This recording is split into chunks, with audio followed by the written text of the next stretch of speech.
Good evening, South Windsor. I'd like to welcome you to the Town Council regular meeting on Monday, June 6th at 7 p.m. This evening, we're going to have a special presentation to our Patriotic Commission winners and to a person who wrote a wonderful poem, of which she will explain and will be talked about, and she won first place. So could we have the Pledge of Allegiance, please?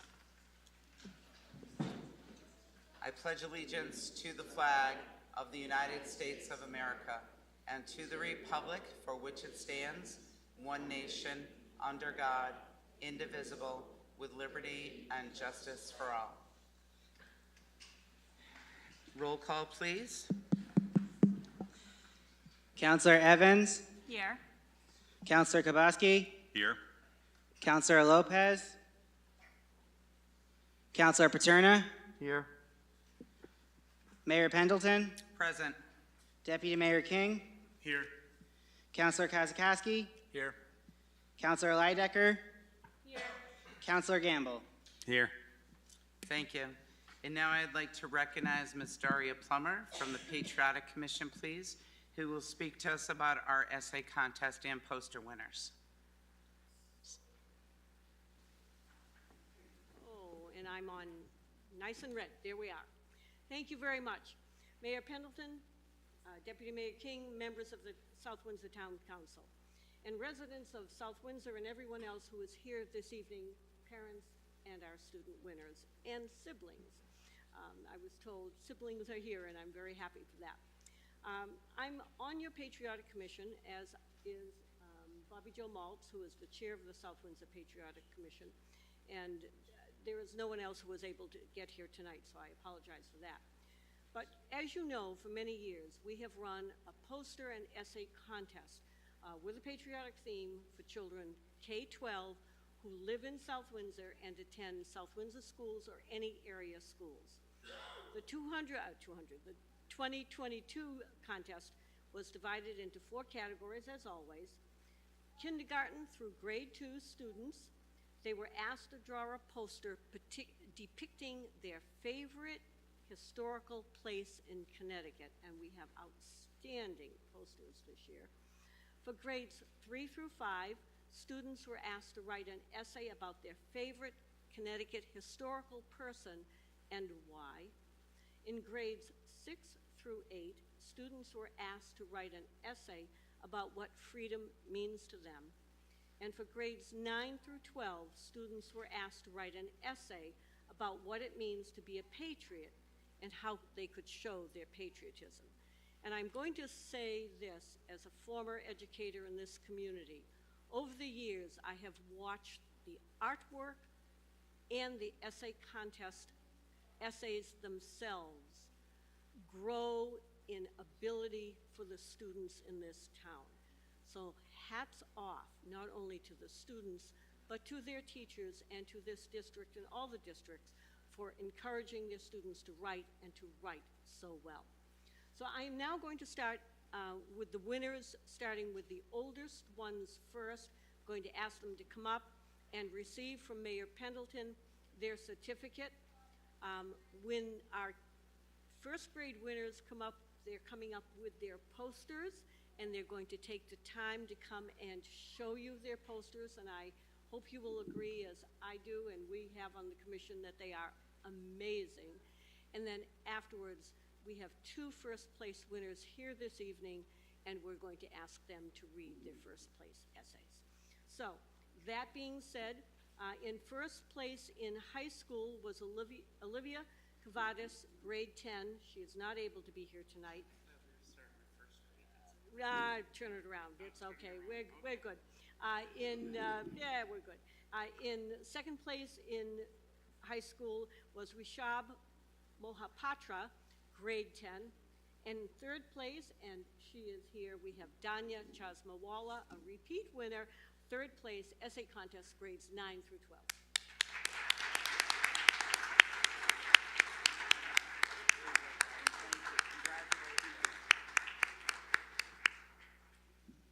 Okay, and in grades 6 through 8, first place winner, again a repeat offender, as we like to say, a beautiful young lady, Mahika Joshi, grade 8, Timothy Edwards Middle School.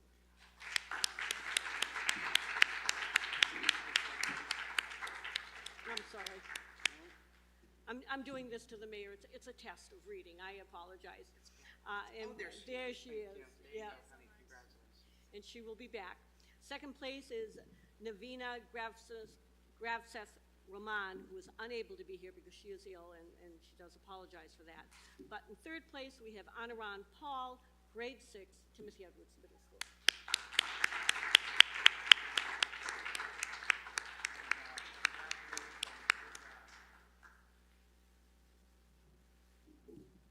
In grades 3 through 5, first place was Jana Brownbill, grade 5, Philip R. Smith Elementary.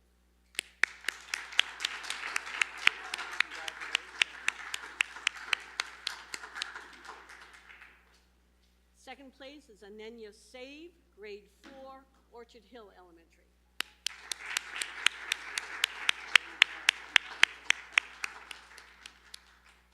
And in third place, and we've seen him before, William Chen, grade 3, Philip R. Smith Elementary.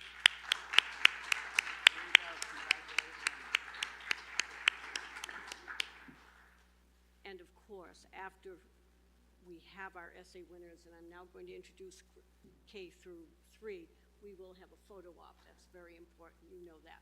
So, in first place, we have Drew Ganesh, grade 1, Pleasant Valley. Come up with your poster, Drew.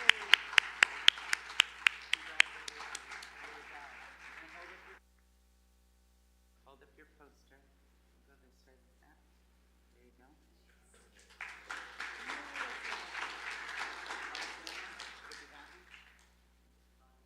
And we'll make sure that you see it afterwards. And second place, he is unable to be here also, is Sujit Kanayan, grade 2, Orchard Hill, but Alex Maltz is here, grade 1, Eli Terry. Come on up, Alex.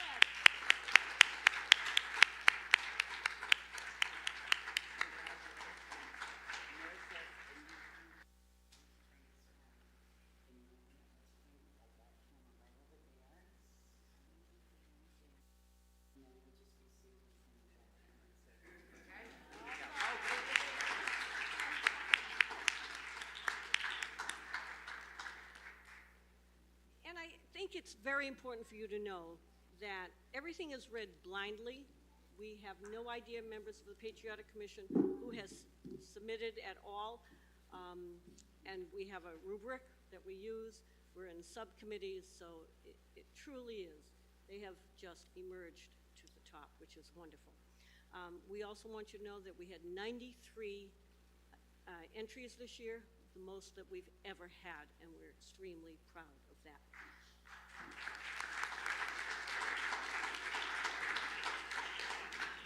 So I'd like to call up Mahika Joshi, grade 8, Timothy Edwards, to read her first place essay. Thank you.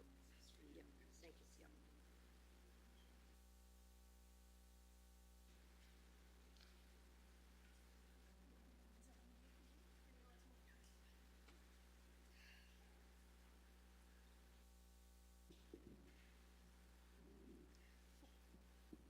For to be free is not merely to cast off one's chains, but to live in a way that respects and enhances the freedom of others.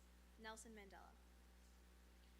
Whenever I see the Star-Spangled Banner soar like the wings of an eagle, I am not only reminded of the freedom that we enjoy every day, but also the countless sacrifices of thousands of brave heroes to whom we owe this freedom. Americans have time and again shown that we are willing to go to great lengths to defend our freedom and liberty. Freedom is an invaluable gift bestowed upon us, a gift that grants us unalienable rights of life, liberty, and the pursuit of happiness. It allows us to express ourselves and excel in our talents in whichever direction we decide. It allows us to work hard, test new limits, and pursue our dreams. I also sometimes wonder what we can do with this gift of freedom to light hope for countless other people around the world who are still unable to enjoy these privileges. I think about how we can use American ingenuity to find freedom from poverty, hunger, and disease for all of mankind. Freedom is also the dream that someday every child in this world has the opportunity to share their future. Freedom is envisioning a world in which is free of borders and conflicts, where every human and animal can coexist without any fear. Freedom is the power to work towards this dream, this vision that demands peace and prosperity for everyone. As a young citizen receiving this blessing, I believe that we are forever indebted to the thousands of patriots who came before us and assured that we live freely today. Our veterans fought to preserve our freedom, and now it is up to us to prove that we were worth it. It is my responsibility and my promise to fight and defend this freedom for every price that it demands, so that America can forever remain the land of the free.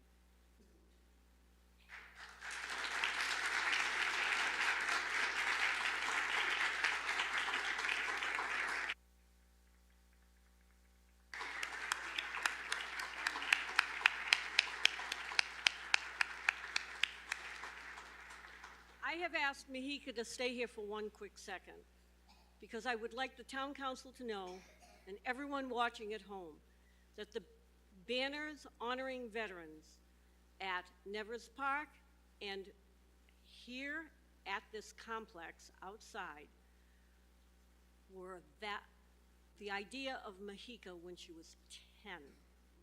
She has worked with the Patriotic Commission since then. And in year one, which was 2020, we had 8 veterans honored. In year 2, we honored 16. And this year we have 25 due to the sponsorship that she has been able to get and the Patriotic Commission has been able to get to honor veterans in our community. We could not be more proud of her.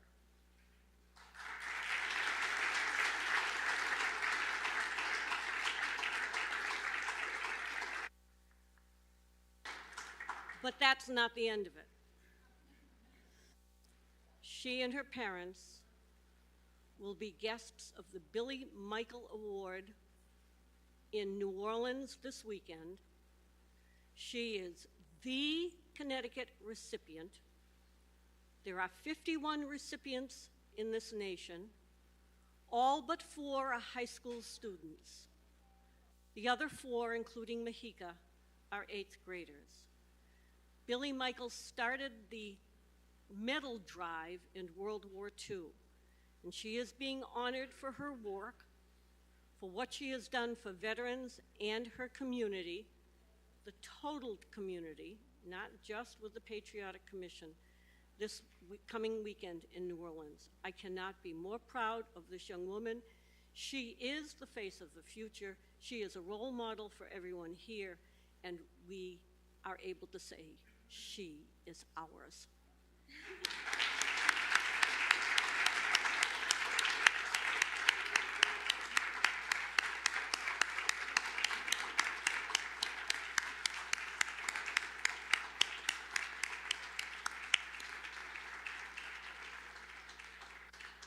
And now, last but not least, is an amazing essay about an amazing historical figure in Connecticut by Jana Brownbill.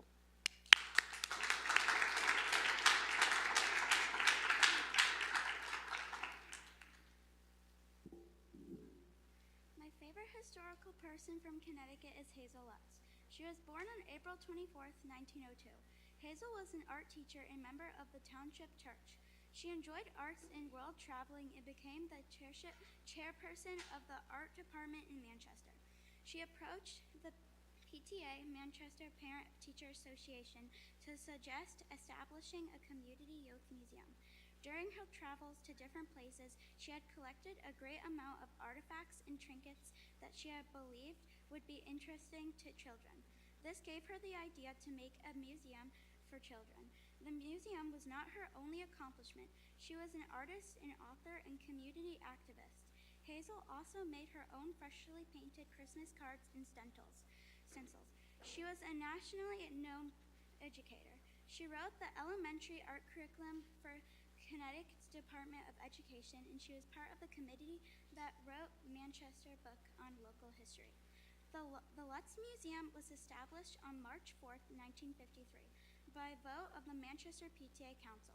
The museum still exists today and is located on South Main Street in Manchester, Connecticut, where children can learn about animals and different types of creatures. About 75 wild and domesticated animals live at the Lutz Museum. She wanted to have a museum where kids don't need to be told, "Don't touch." And her dream came true in 1953 when the PTA Council decided to name the museum in her honor. I think she's important to our state because the museum is very special and memorable to children. Hazel Lutz is my favorite historical figure because she inspires me to make my own artwork and be an artist myself. I also like the Lutz Museum because it's a very fun and historical place to go with many fun things to do.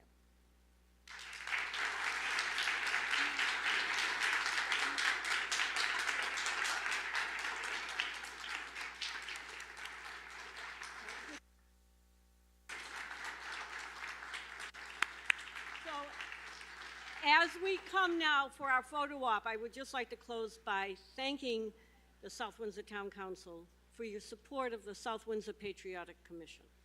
We work very hard for this community. The men and the women are totally committed to recognizing the good work that we can do for this town through celebrations such as this. So thank you for that, and if you don't mind, it's now photo op time for parents.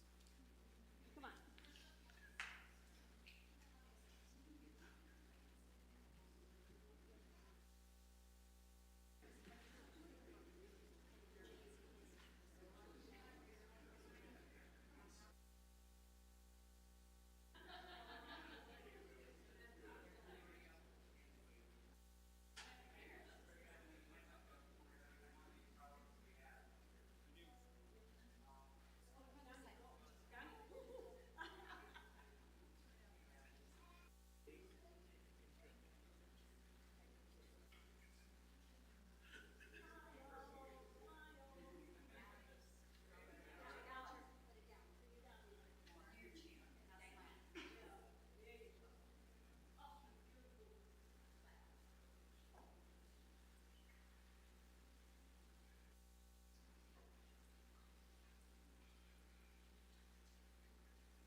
And now moving on with the Town Council, congratulations to all the patriotic winners. Moving on with the Town Council meeting, we'd like to acknowledge Rhea Saxena for award-winning poem entitled "In the Shadow of the Penumbra," which was presented to the Connecticut Supreme Court for Law Day and won first place. And I'd like to turn it over right now to Councilor Evans, who has a few words to speak. Thank you, Mayor Pendleton. I'd like to welcome and introduce Rhea Saxena to come on up to the podium. Thank you for joining us this evening. I've had the fortunate opportunity to get to know Rhea through her involvement in SWAF, as well as her combined efforts with our Human Relations Commission in planning an event to commemorate the Stonewall protests, which is on June 28th, and I hope everyone will attend. We, the council, we're also proud at our previous meeting to approve an application submitted by Rhea to fly the Pride flag for National Pride Month, which you can see currently at the Four Corners. Rhea has overcome her own challenges to become the accomplished individual we currently see before us. She's a leader in her school community in various clubs and spoken very highly of by many well-respected community members in her school community. And on top of all that, that I have already shared about Rhea, she is also an award-winning poet.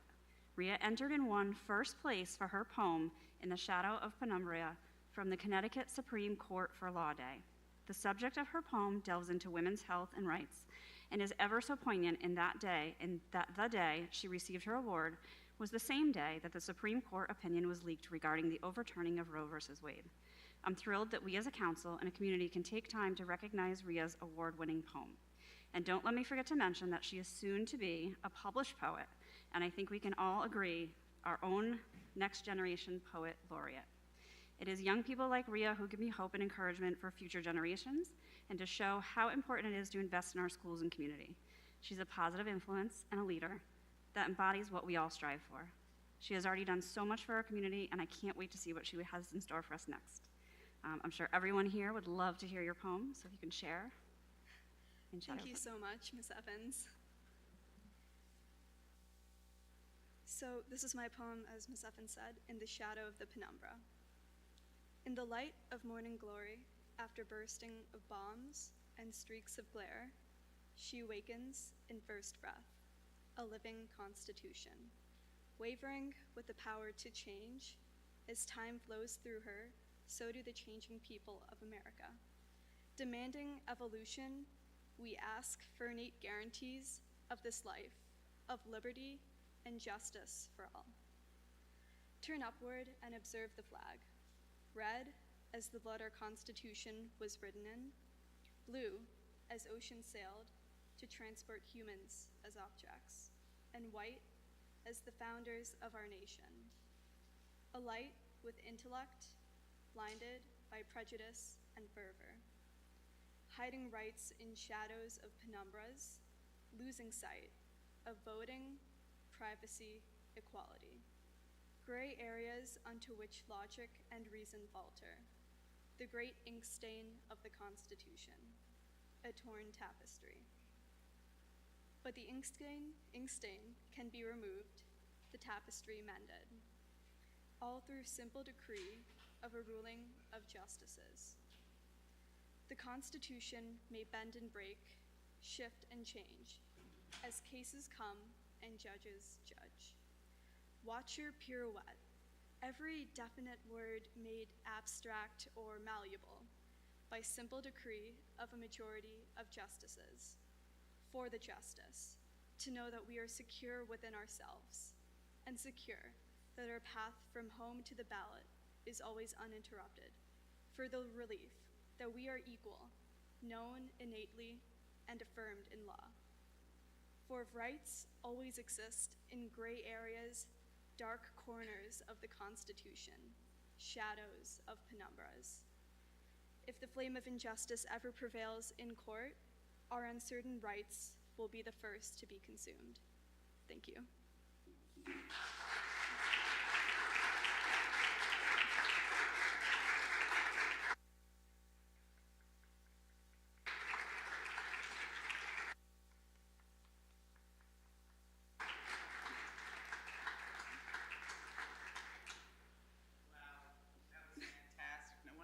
First place. I have goosebumps. I really do. That was fantastic. Very, very proud of you.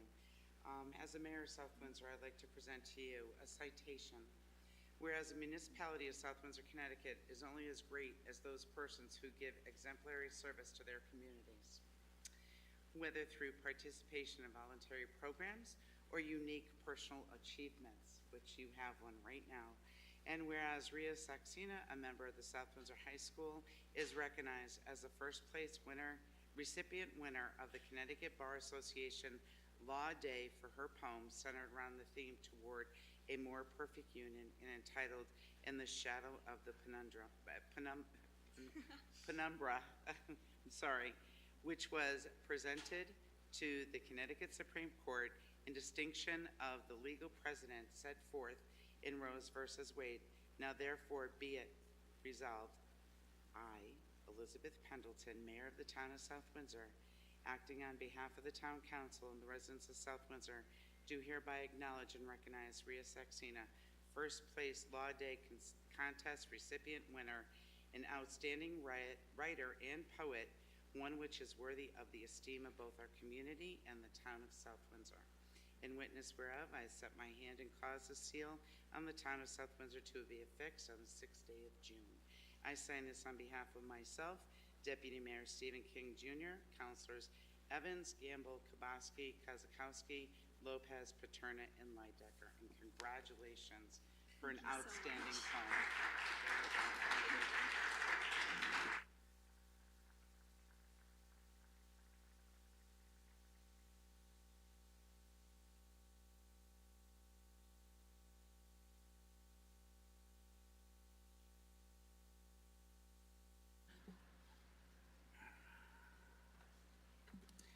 Okay, now moving on to the mayor's remarks.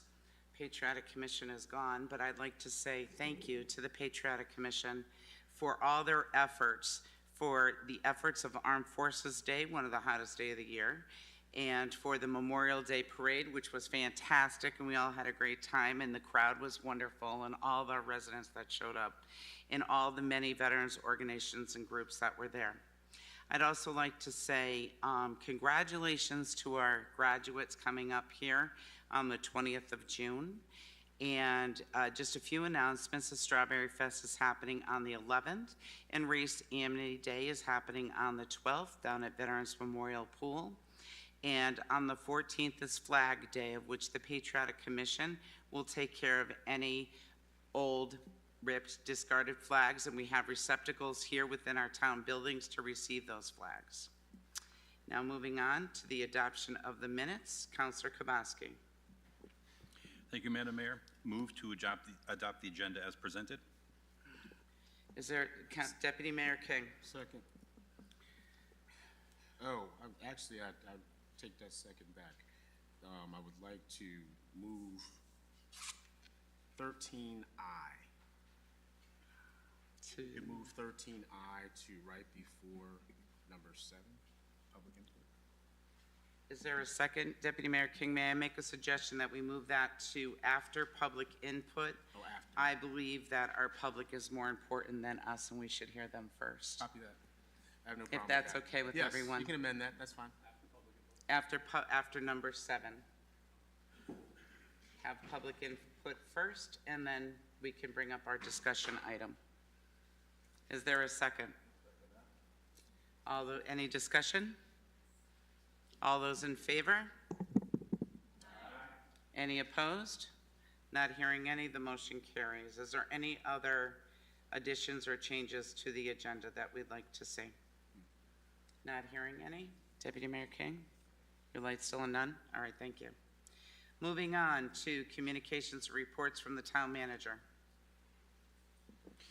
Thank you, Madam Mayor. To start with, we had a statewide drill that town staff participated in on May 24th. This was a tabletop statewide emergency management drill. It's conducted annually and consistent with previous years, was based on a major weather event. Since the town staff actually recently participated in our own tabletop drill, what we did is we had a lot of our supervisors and second-in-commands of the different departments participate in this drill in an effort to try to provide some depth to our bench and see how they performed and participated in that activity. We're currently in the process of reviewing their decisions because myself and a number of the other department heads did not participate, and we really left it up to them to conduct that work. So we're in the process of kind of consolidating everything they did, and we're going to be doing an after-action meeting with all of them to see where they succeeded and where some of our weaknesses are to move things forward. In terms of the Strategic Planning Committee, we had the chance to meet not too long ago. I've been looking at trying to identify an appropriate consultant to work with them. It's been a little bit hard because they are looking to have a consultant to work within who is from within the state of Connecticut. So we're in the process of trying to identify that person. We do have a couple of individuals that we're looking at, although outside of that, there's not too many else to choose from. So we're going to see how those pan out. I'm waiting to hear back from the 2 individuals I've talked to. Also, the Parks and Recreation Facility Committee, that committee has hired a third-party consultant to review a number of different locations throughout town in an effort to try to identify what might work, what might not work, and how to put a plan together in order to do that. Those activities of evaluating those locations are currently underway at this time. Also, just to bring to everybody's attention, the farmers market opened just this last weekend, was their first day, and that's going to be running every Saturday moving forward throughout the rest of the summer season. I think it was a great grand opening for the event this year. They had live music, entertainment, bounce houses, as well as numerous other vendors and a number of farmers as well, so that was very exciting.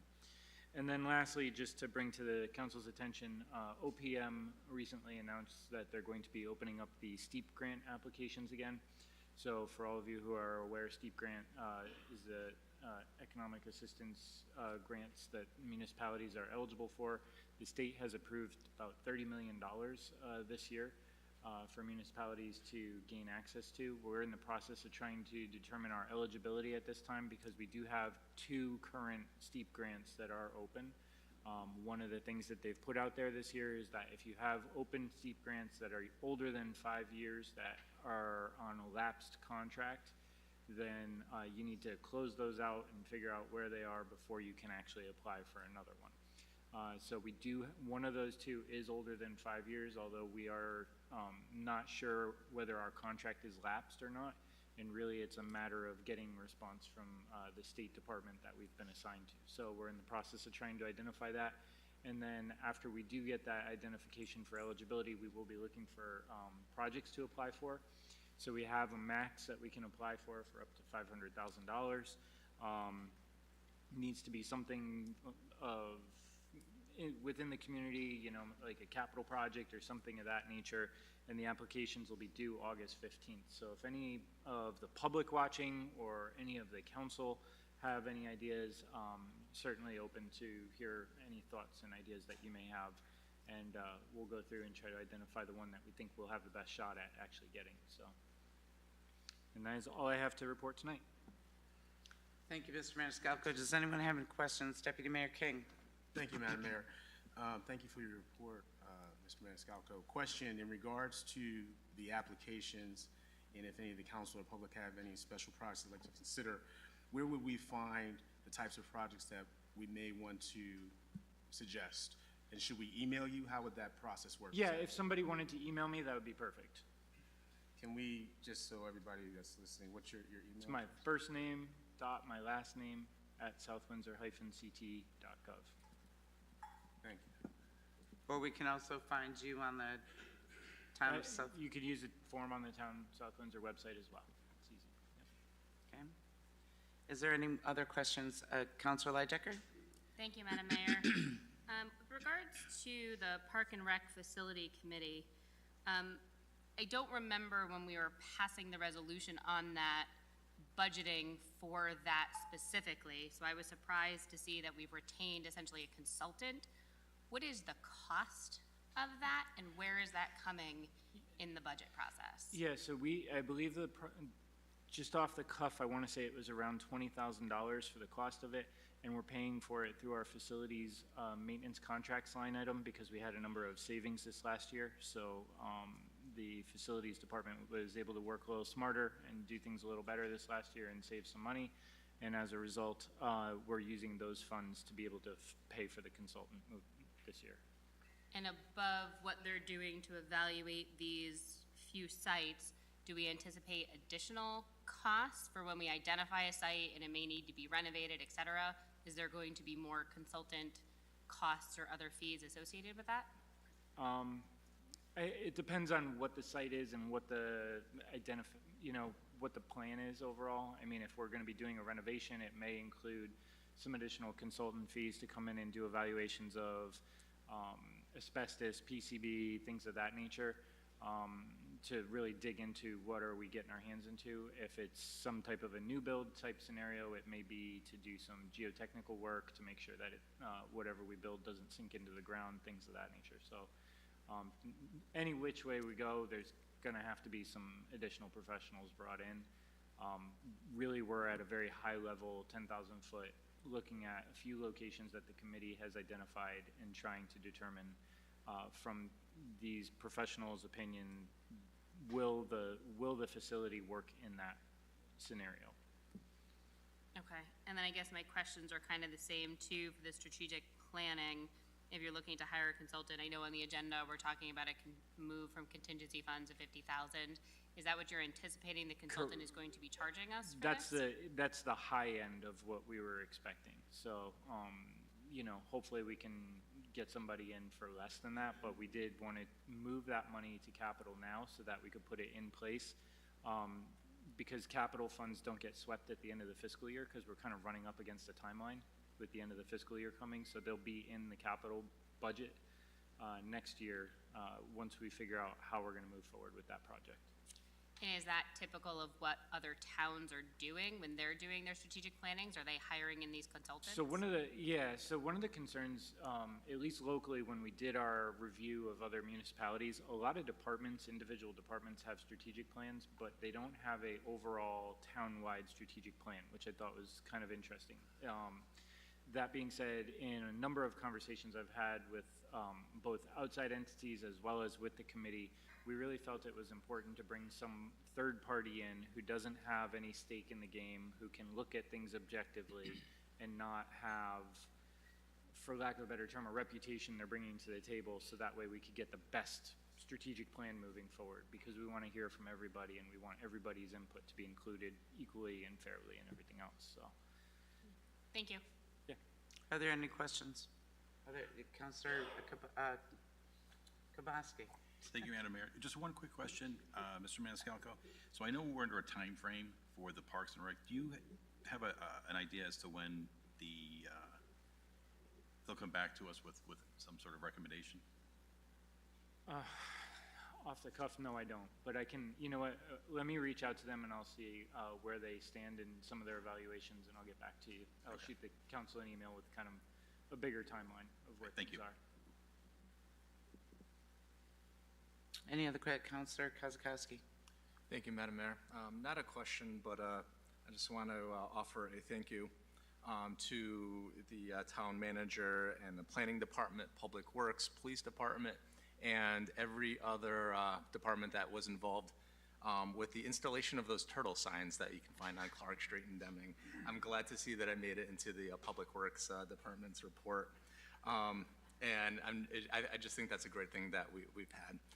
And I live in that area, and I walk that area a lot, and I'm happy to report that since those signs have gone up, unfortunately, there's been one turtle casualty in that vicinity. And on another sadder note, that's one of 5 turtles that I found on Clark Street. So in the various wetland areas as you drive up Clark Street. I don't want to say that we can solve that problem with putting up signs, but I just want to ask all our residents and everybody in this room and anybody listening to just remember to drive slower, pay attention as you drive. We want to share the road with the critters that are just looking to get across. Thank you. I would actually follow up. I was driving down the road, the same area, and saw a resident stopped just past one of those turtle signs, get out of his car and pick up a turtle that was in the middle of the road and save it and move it to the other side. So I think it has made a difference. Are these snapping turtles we're talking about? Do we know what kind? I don't know. I wish I was a better expert on this, but I don't believe the one they're I saw snapping was turtles. like it was too small. The to one be a that I snapping moved turtle, last so. year was very friendly and grateful. Very friendly. Okay, the Turtle Man. Here we go. All right. Thank you. Is there any other comments? Councilor Evans. I'm only going to follow up to say thank you, Councilor Kozakowski. I myself stopped and saved a turtle, so it has made me more aware to pay attention to what is in the road, so thank you. Oh my goodness, turtle heroes. That's what we have in town. Thank you, Council. Turtle power, there we go. Thank you, Mr. Maniscalco, for the town manager's report. Now moving on to,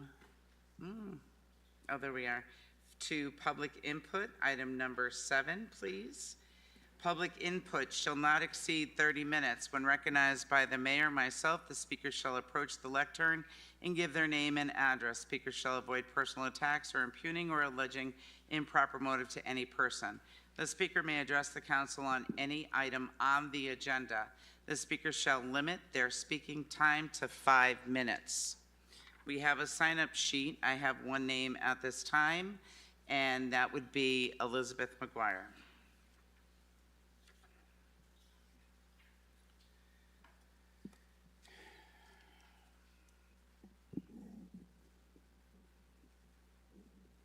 Good evening. Good evening. My name is Elizabeth McGuire, 89 Heritage Drive.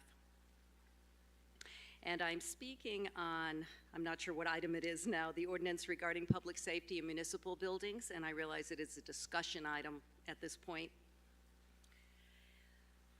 Guns and the regulation of and efforts to reduce gun violence, big issue in this country, as we all know. So tonight I could talk about the availability of guns, the lack of background checks and red flag laws in many states, little children being shot to death in classrooms, but I won't.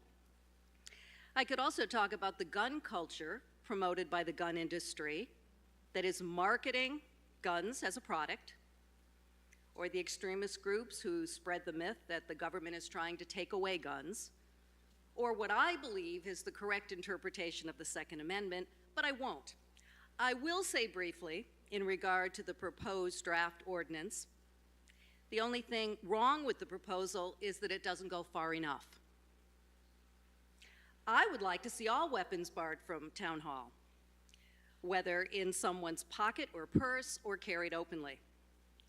And I would like to have a police officer on duty in the chamber during meetings, because we entrust police officers who are trained and who have taken an oath to protect the public. It's interesting that there is ample historical evidence that in the late 1800s in frontier towns in this country, people were told to leave their guns in the sheriff's office. There were restrictions on guns and gun owners, even in the Old West. Well, it's now 2022. This is our town, our community, and we have a right to enact ordinances that we believe protect public safety. This proposed ordinance should be one of them. Thank you. Thank you, Ms. McGuire. Is there anyone else that would like to speak concerning anything on the agenda?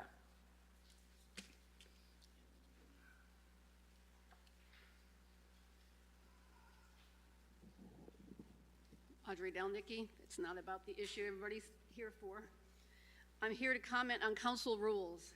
At the beginning of each meeting, the mayor reads the council rules for public input. You ask that residents abide by the council rules by only speaking during public input under item number 7 for items that appear on the agenda. Well, the council should abide by their own rules as well. The special meeting that was held on Thursday, May 26th at 6:15 p.m. was held when only 26 hours and 15 minutes notice was given to the public for this meeting. The agenda is date stamped Wednesday, May 25th, 2022, with a time of 4 p.m.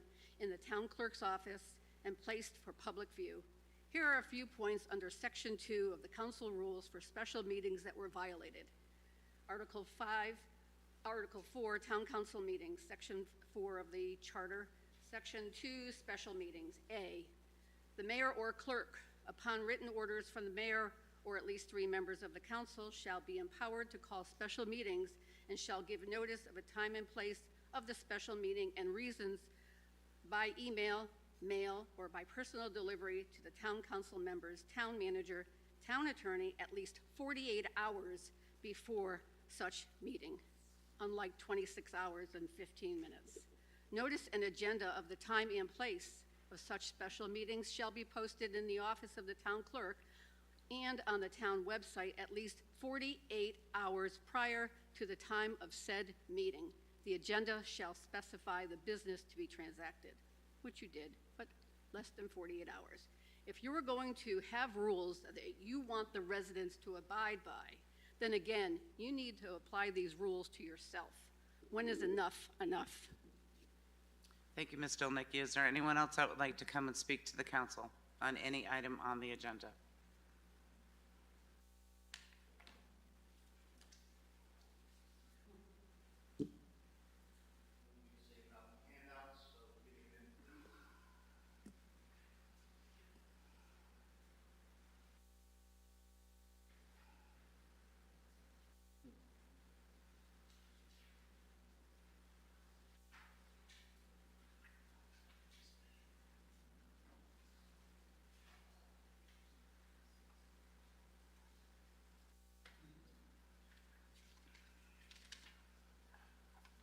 Thank you.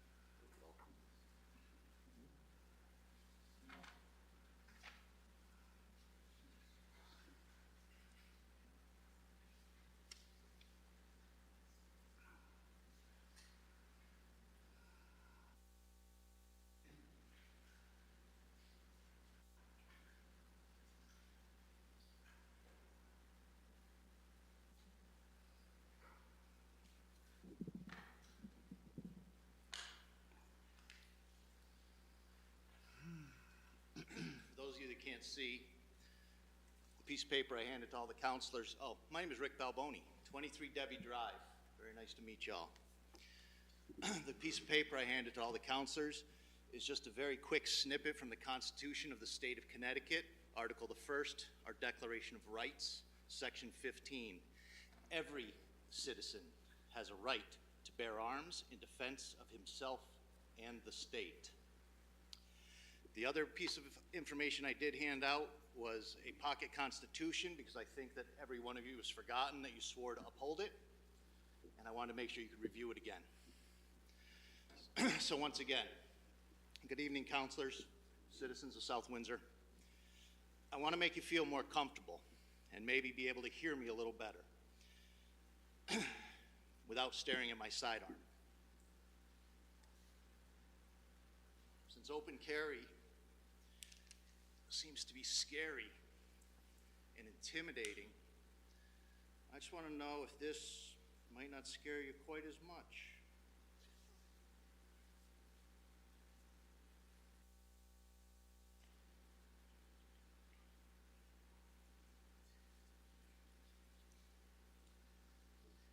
This is not how I come here. I come here openly and with all transparency, letting you know I'm bearing arms, as is my constitutional right. Did anybody feel safer when I had that jacket on? Or the mask? Or the glasses? I'm pretty sure no one did, but I hope you do, especially Mr. Weinstein, whose letter that suggested this ordinance was read into the record by Councilor Evans on April 18th, 2022, right here in these chambers. Please consider this as my response to that. The Second Amendment has nothing to do with hunting, as anyone with any knowledge of the Constitution well knows.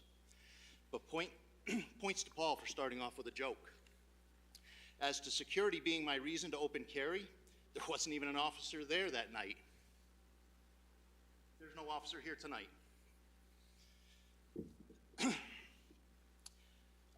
I'm responsible for my own security. So are you, not the police. He continues trying to be funny by claiming that during a terrorist attack, I would be the first target because I open carry. You're welcome. During that split second that a terrorist is coming in, shoots me first, maybe one of you John Wicks that conceal carries can quickly yank out your concealed carry and take out the offender. I personally believe most criminals are cowards. The look at my open carry is a deterrent to them attempting anything nefarious and instead moving on to a softer target. Intimidation? He's got more jokes. This guy should just do stand-up. If someone's intimidated or has some irrational fear of an inanimate object openly strapped to someone's hip, they should talk to their therapist, not write a letter to the town council. In conclusion, there are plenty of reasons to openly carry, and our council should consider that before coming up with some off-the-wall ordinance that does nothing except show their hate for the one individual that actually does it. My wife tells me people are scared.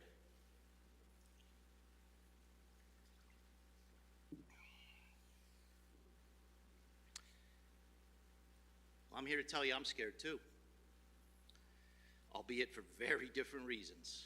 As many know, I recently became a grandfather. My granddaughter, we move into South Windsor.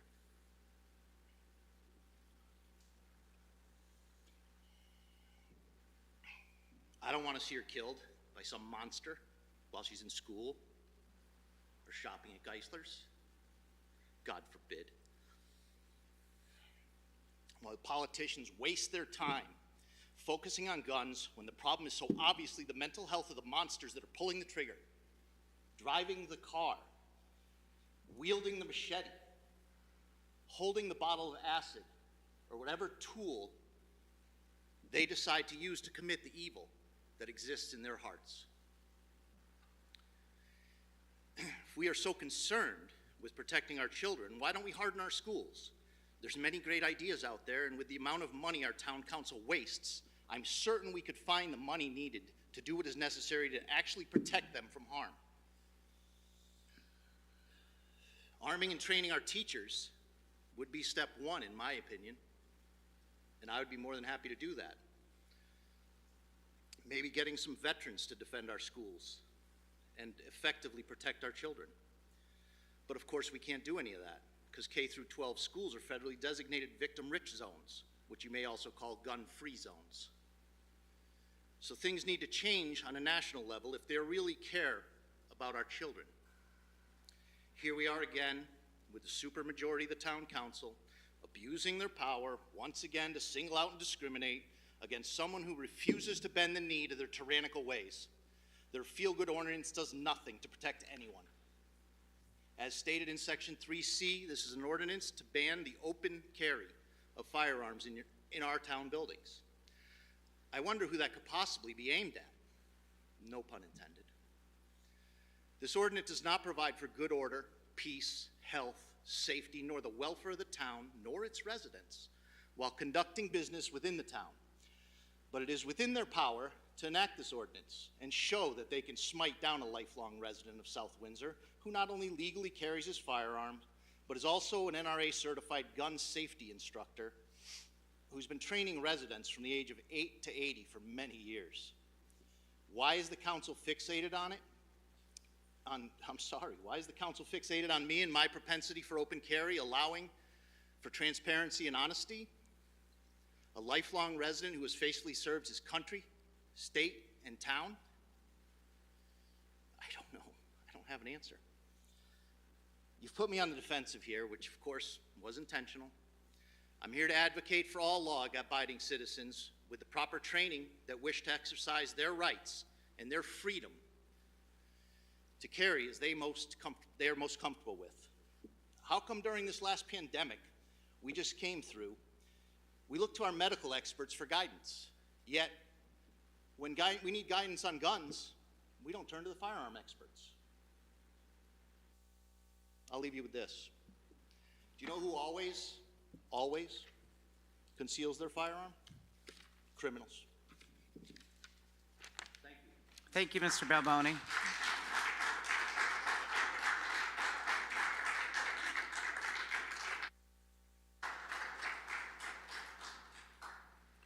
Moving on, is there anyone else that would like to speak to the council on any item on the agenda?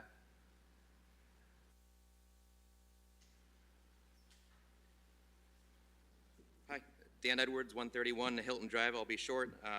Very impassioned speech or comments earlier, but again, there's a lot of people now in town that are kind of slowly starting to awaken to the concern. And right now, there's been a lot of press about the ordinance. You had this nice press conference last week. No questions were taken by or asked by the media, but it's sad because that event last week, this ordinance that you announced at the end of last week, had nothing to do with any of the recent events.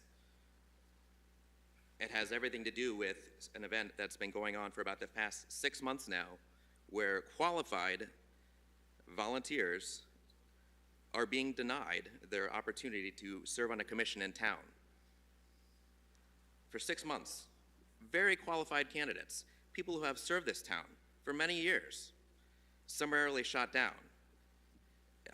It's just not, I felt that it would be great for most people to actually have a good understanding of why we're here today and having this conversation. The prior speaker, another speaker right before him, they've tried to get on commissions. They keep getting shot down. This is just smoke and mirrors. Thank you, Mr. Edwards. Is there anyone else that would like to speak on items on the agenda this evening? Please. Good evening. My name is Brendan Malone. I live at 104 3rd Street, Suffield, Connecticut. I'm not a resident of South Windsor, but as a Justice of the Peace, I'm no stranger to South Windsor Town Hall. And as former chairman of the Capital Region Council of Governments Regional Planning Commission, I've very much enjoyed working with those on the Planning and Zoning Commission in South Windsor. Welcome. So I wanted to thank you all for your time. I just wanted to echo the statements. I apologize, I didn't catch his name, the gentleman who was open carrying a firearm. I'm in complete agreement with that gentleman. I believe that, and with no offense at all meant towards the first speaker, you know, we receive, as gun owners, we receive more training, safety training today than at any point. If you think about when the permit process began in Connecticut, you know, we get more safety training. People are more educated about how to safely handle firearms. And once again, with no offense meant to the first speaker, you know, talking about background checks. I mean, when you apply for your permit in the state of Connecticut, you go through a safety course, you get certified, you go to your town, your police station runs a background check. You get your town permit, you go to the state runs a background check. There's a federal background check. Then when you go to purchase a firearm, you have a NICS check, or National Instant Criminal Background Check. So, I mean, honestly, you have, I'm not sure how many more background checks we could do, but I mean, we're talking, if you're a legal, trained gun owner, you've got 4 background checks before you even have a gun in your hand. So I guess just my own personal feelings, I support people's ability to own firearms. I support people's ability to open carry firearms. Once again, I think there's more training and safety involved now than ever before. And I have impeccable, even though I don't know that gentleman, I can't tell you how much trust and I have in him. So knowing that he's been through adequate training. So I want to thank you all for your time. Thank you. Is there anyone else that would like to speak to the council this evening on any items on the agenda? Asking again for anyone who would like to speak concerning any items on the agenda. And going through a third time, anyone like to speak with the items on the agenda? Not seeing any, we'll move on. Thank you for all your input. Moving on now to 13I, which is a discussion item.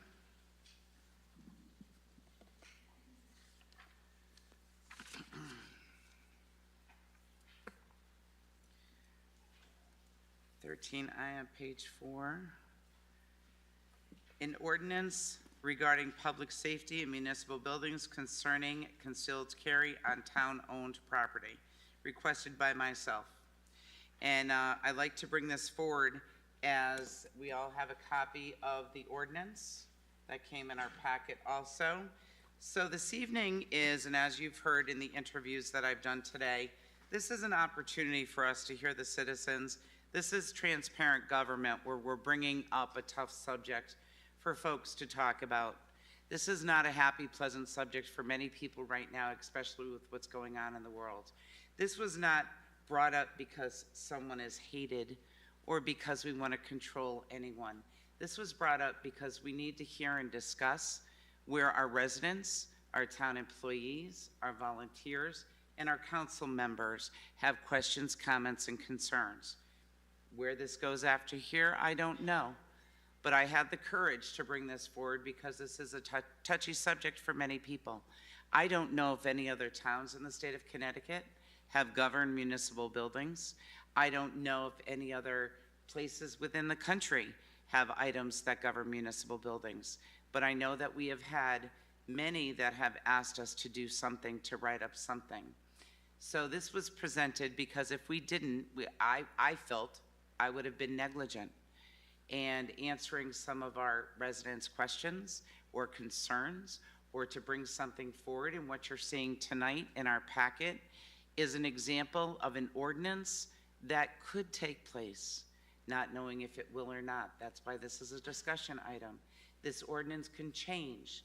This ordinance can be revised. It can be including more items. I don't know. But this wasn't with any ill intent whatsoever against any particular person. I want to make that very clear. This was to hear the citizens' requests and bring it forward. And so this evening, with the ordinance in front of all of us that we all have, I'd like to have the discussion started with council members if they have any questions for our town attorney who wrote this ordinance up, for our town manager who may be able to answer any questions. And I'd like to open the floor now to any council members who'd like to speak. Councilor Lydecker? Thank you, Madam Mayor. I do want to thank you for putting this on the agenda. I think with everything that is going on in the country, it is important to have these conversations, especially between the citizens and the elected officials, because like you said, we need to understand where everybody's coming from. So I thank you for putting it on the agenda to start the conversation. That said, I'm a little surprised to see an ordinance drafted and in front of us. Just to clarify, and maybe our town attorney or Mr. Maniscalco can correct me if I'm wrong, but the way that I'm reading this is we are not banning guns on town property. We are just asking that you don't open carry, that you conceal. Is that the purpose of this ordinance? That's correct. That's what it says. And then based on the limited research that I did, because this is not my wheelhouse, my understanding from the research, where does Connecticut get the authority for open carry? Is it just because the statute addressing this doesn't say open versus concealed, so it's presumed both? Or is there a statute that says citizens get to open carry? Right. Connecticut law regarding carrying a firearm does not delineate between concealed or open. It just says you need a permit to carry it. So then, based on that, we presume, because nobody's challenged it, that Connecticut is an open carry state. Connecticut is neither an open carry nor a concealed carry state. It just says you have to have a license to carry a firearm. It doesn't say open or concealed. So I guess my concerns then become, if there's no delineation and we try to attempt to create an ordinance forcing concealed carry, we could be sued, and that could then churn into a lot of legal fees, and that could turn into good or bad law depending on how this goes up through the Supreme Courts and then changes the statute, correct? Well, can you be sued? Yes. Yes, it's always a possibility. Does this limit somebody's ability to carry a firearm? No. Do you have the ability to regulate the manner in which you operate town property? Yes. You know, the state has laws prohibiting the carrying of firearms in state property, like the legislature, capitol, courthouses. There's federal laws that prohibit the possession of firearms on school property. Private businesses and private property owners can prohibit possession of firearms on their property. And the town has the ability to regulate the manner in which people can exercise their constitutional right to carry a weapon.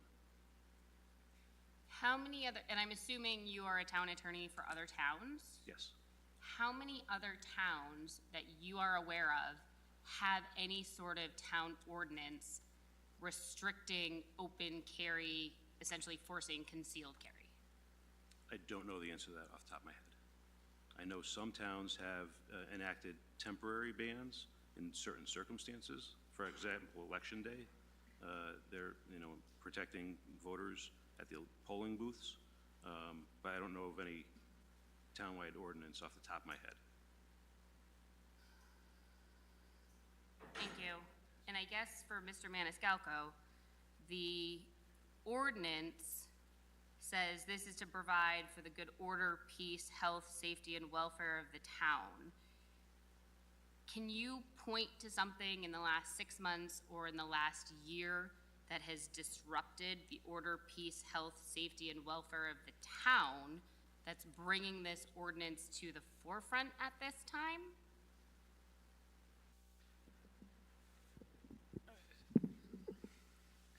So, I think as we discussed earlier, I've been contacted by a few different, a couple of employees who had some concerns, as well as have had conversations with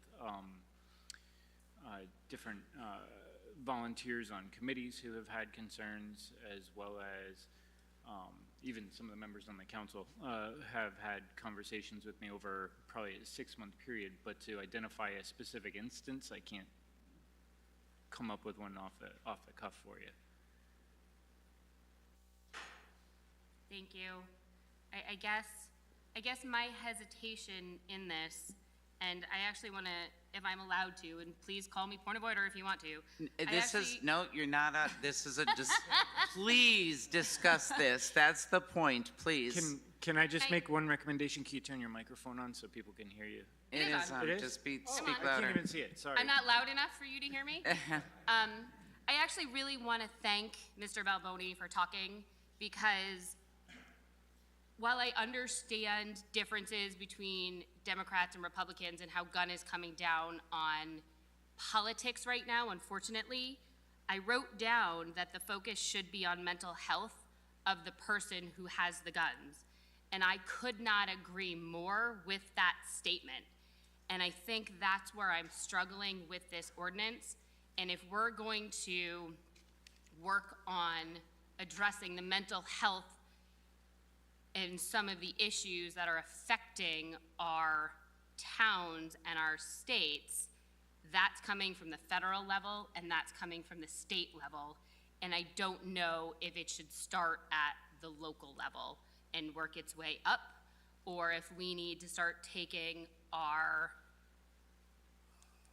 thoughts and changes from the federal level down.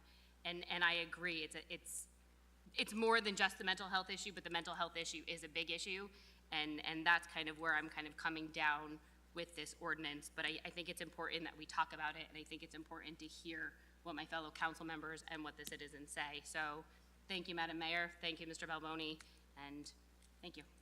Thank you. Now I'll do a point of order. No, I'm kidding. I'm kidding. Any other comments? Councilor Kubaski. Thank you, Madam Mayor. Councilor Leidecker stole a lot of my thunder right there with what she Yeah, just sorry. said. I agreed with a lot of what she said. It's one of the issues I have with this is, to me, regarding everything that's been in the news, it comes across a little bit as a knee-jerk reaction or a knee-jerk ordinance.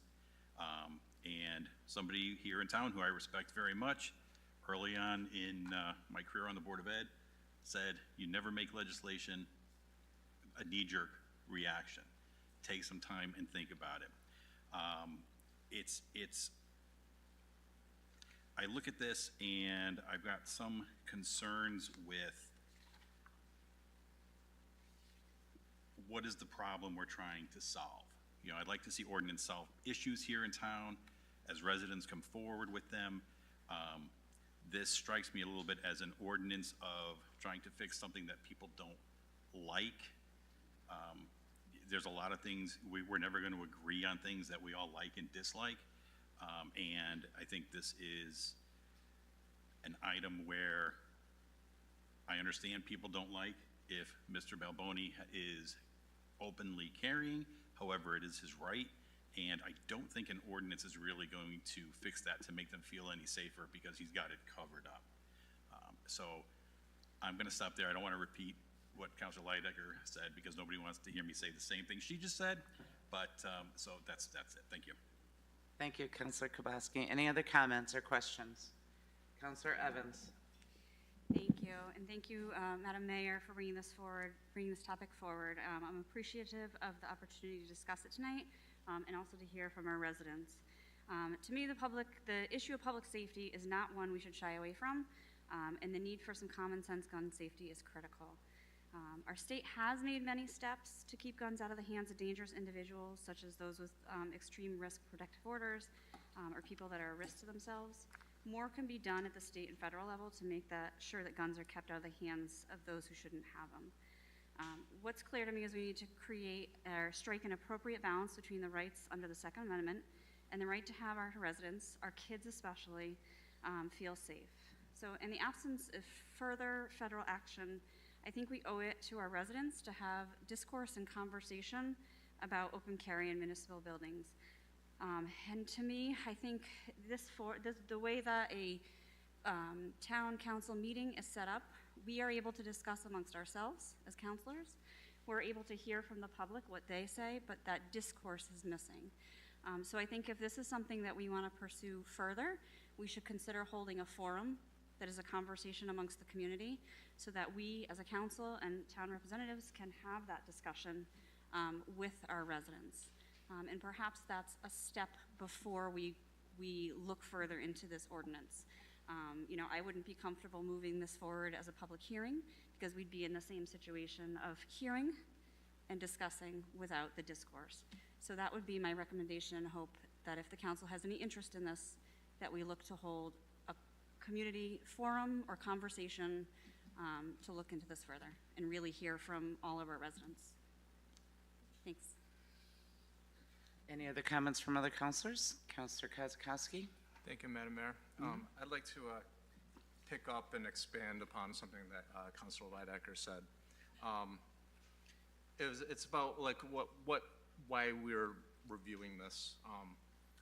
You know, the way I understand our responsibilities, or at least the way I think it should be, is that we create laws and ordinances to solve problems. And if something's not working right, it's our responsibility to fix it in using our capacities and our you know, our decision-making skills, decision-making responsibilities. I guess my question is, what is the problem that this ordinance is meant to solve?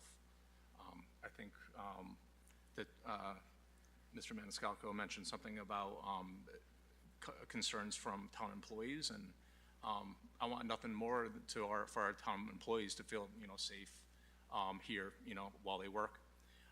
That said, have we looked at other opportunities or have other opportunities for possibly like training for staff to you know, empower them in other ways instead of an ordinance like this, such as like customer service training, where, you know, they can identify, you know, people that are threats or how to de-escalate situations, or, you know, even active shooter training and how to deal with things like that. Are those activities and training that our current staff goes through right now, or is that something that this council could help fund in the future? Yeah, so we have done customer service training in the past with a lot of employees through CCM. I don't know how much, the last time I took that, I don't believe any of it really addressed the active shooter or anything of that nature. I have had some conversations, just very surface level, about a month ago about doing some active shooter training with staff, very similar to like what we did with the council a couple of years ago. We haven't done it with everybody on the board now, but it was pretty in-depth, and it included as real life a scenario as you could probably get. And I have had some surface level conversations with staff, some of the police department staff and others to see about trying to put something like that together. That being said, I think it would be it could potentially be resource onerous to try to put something like that together for the staff, but we would have to figure out the best way to try to do something like that. But it is something we've had the conversation and trying to work on. Okay, thank you. And if you do pursue more training, I will say, I'll speak for myself, and I said if there's funding needs for that, and I would advocate, you know, for that, you know, for a decision to allocate funding for that. Appreciate and it. Also, I would hope that we can extend any training to any volunteers that work in the buildings or any of the municipal buildings, council, anybody else that does business here at Town Hall and other municipal buildings. So thank you for that. Okay, I have a couple more questions, getting into the weeds a little bit, looking into the ordinance. Section 3D, I won't read it, but my question is, are there any commonly concealed deadly weapons, using terms from the ordinance, any commonly concealed deadly weapons, assault weapons, or firearms that are not electronic defense weapons, pistols, or revolvers? If we're gonna be allowing those types of, only those types of concealed weapons. I just want to make sure that there's no other commonly, common weapons that are commonly concealed. And I would like to default to an expert, on that, if there's one available.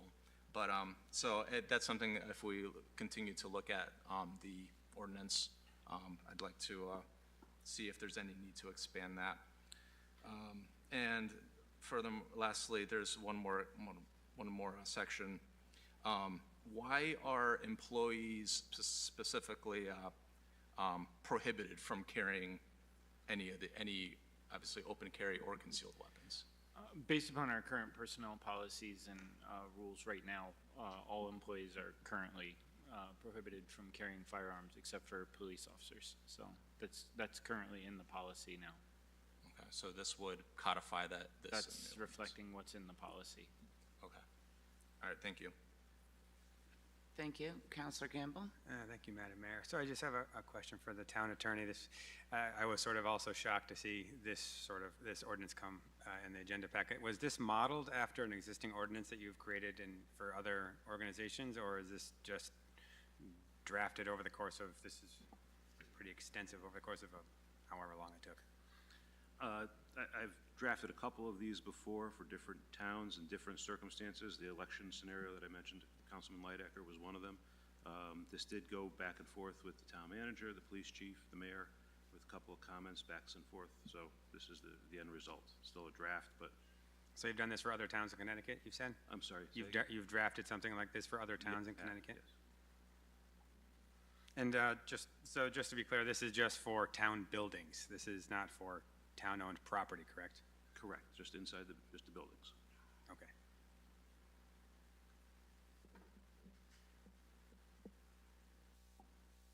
Councilor Gamble, you look like you still have something to ask. You gonna think about it, maybe get back to us? Okay. Councilor Paterna? Thank you, Madam Mayor. And first of all, thank you, Madam Mayor, for bringing this forward, and thank you to the folks who spoke tonight.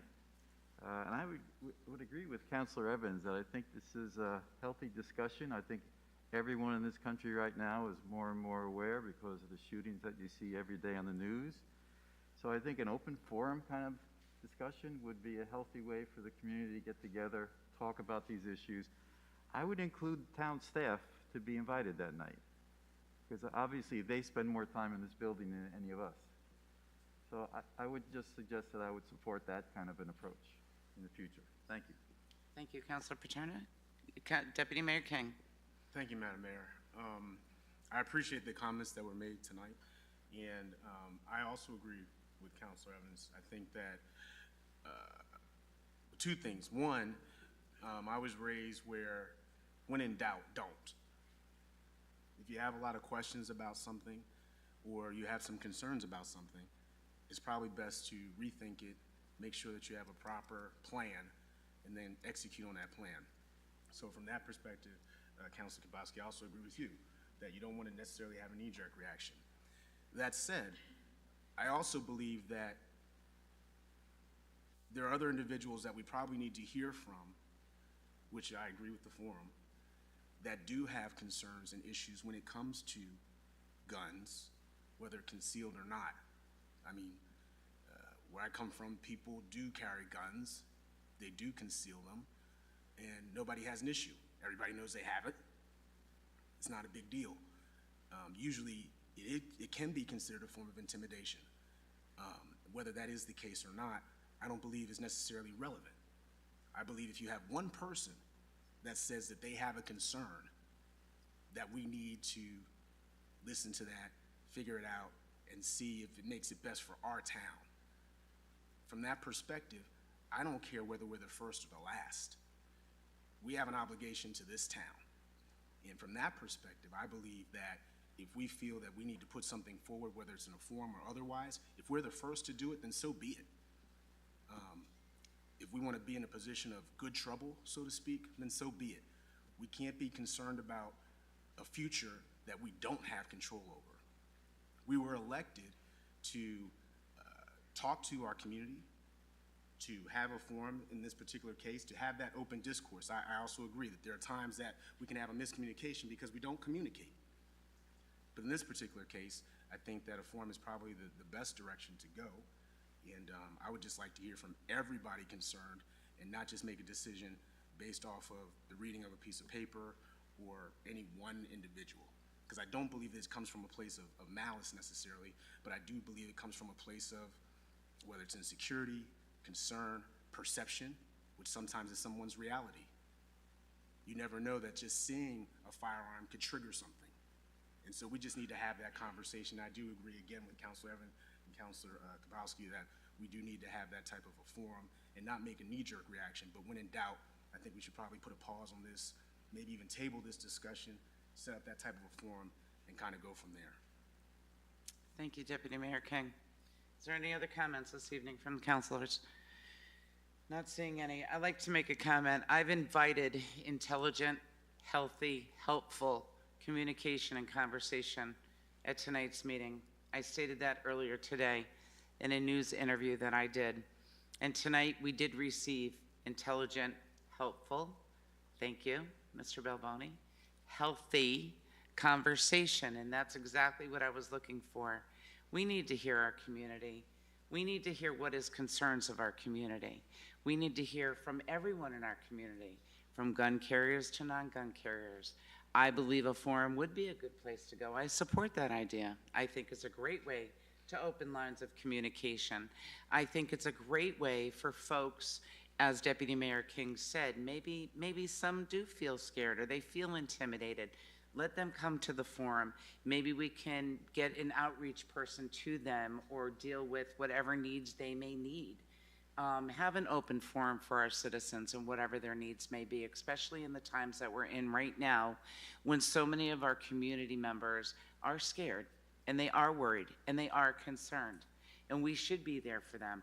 Our town has plenty of resources that we can offer to our community members. So at this time, there was an option to table this? Sure, if I need to make a motion to table this discussion until after we figure out when and where we can have a... This is just a discussion item. We don't do any of that. Need to table it. No table, nothing, okay. Just want to make sure. So, with the suggestion of a forum, can we bring that up at this time, Mr. Town Attorney? On creating a forum, can we discuss that at this time and come up with a plan with that? You could discuss that at this time, sure. We can? Okay. So, Councilor Evans, do you have any recommendations as to the way that you'd like to create a forum? Well, first, I'd like to get a consensus from the council if they're interested in creating a forum. Could I get a thumbs up on that? Yeah? Yeah? Councilor Kozakowski? Could I just make one comment? Sure, absolutely. I guess I can be in support of a forum, but I just want to make sure that it is held in a time and a place that is convenient for staff, town staff, to be able to attend and participate in the process. So do you think, with that said, excuse me, Councilor Evans, but with that said, knowing that our residents work and our town staff works, and maybe if the forum does meet, just a suggestion, I know you're saying 2. I don't know what she's got with 2 over there, but we'll get there in a second. Maybe 2 o'clock, I don't know. Maybe 2 meetings, I don't know. Maybe 2 forums, maybe 1 for staff, maybe we'll figure it out. Oh, we're getting warmer. So coming up with a way for our town staff to attend and for our residents to attend, maybe once at night and then once during the day. So let us hear. That sounds like 2 conversations. Well, let's hear what Councilor Evans has for suggestions. Sure. I just wanted to make sure that we all get a thumbs up on a creation of a forum, on a consensus. Is that good? 1, 2, 3. Yep. Thumbs up, thumbs up, thumbs up. Councilor Evans, thumbs up. Go ahead. So I apologize, I haven't fully thought out the process of the forum. It was a very late thought in my day as I was kind of digesting this entire issue that we were planning to address tonight. The idea of making it palatable, a time palatable to staff as well, perhaps, like you were saying, we have 2 different forums, one in which staff could have the conversation and one in which the public could have the conversation, just to make it available. And it might be 2 slightly different conversations as well. But in talking earlier in the day, someone had mentioned the beavers at Nevers Park, and how we had previously had a public forum with that as well. And with that, there were some experts brought in that provided some information, and perhaps we can look into getting some experts into mental health, into gun rights, gun safety, and we could have some different speakers to give us some information prior to having an open discourse amongst all of us, would be my recommendation. So if I could ask, oh, I'm sorry, Councilor Kabaski? Thank you, Madam Mayor. One quick comment. If we do move forward with the forum, I would ask that Mr. Balboni come and give a presentation on his training. While this may not be meant for one individual, it's clear that there's one individual that seems to be causing a concern for folks. I think if people understood the training that he has and the safety measures he goes through, that might alleviate some of their concerns. So I would ask that Mr. Balboni be included in that. Thank you. Councilor Leidecker? I guess 2 comments, if I may. One, if I remember correctly, I think town staff work until 7 o'clock on Mondays. There's one late night. So so we do have some town staff that work late till Mondays, and then other staff work full days Fridays, so. Because I was thinking then it could be like a Monday from 5 to 7, so some of the staff could kind of come in during their work time, a couple minutes in, and kind of partake in that conversation. Yeah, so the problem is that at that time, we have like skeleton crews within each department, so some departments may be staffed by like one individual. So you're probably going to be closing departments to the rest of the public. Even if it's just, they're coming in for 15 minutes, I'm guessing that our citizens will be understanding if they're going to try and pay their tax bill and they have to wait 15 minutes, if we're having this open discussion with regards to, our staff included. Maybe not.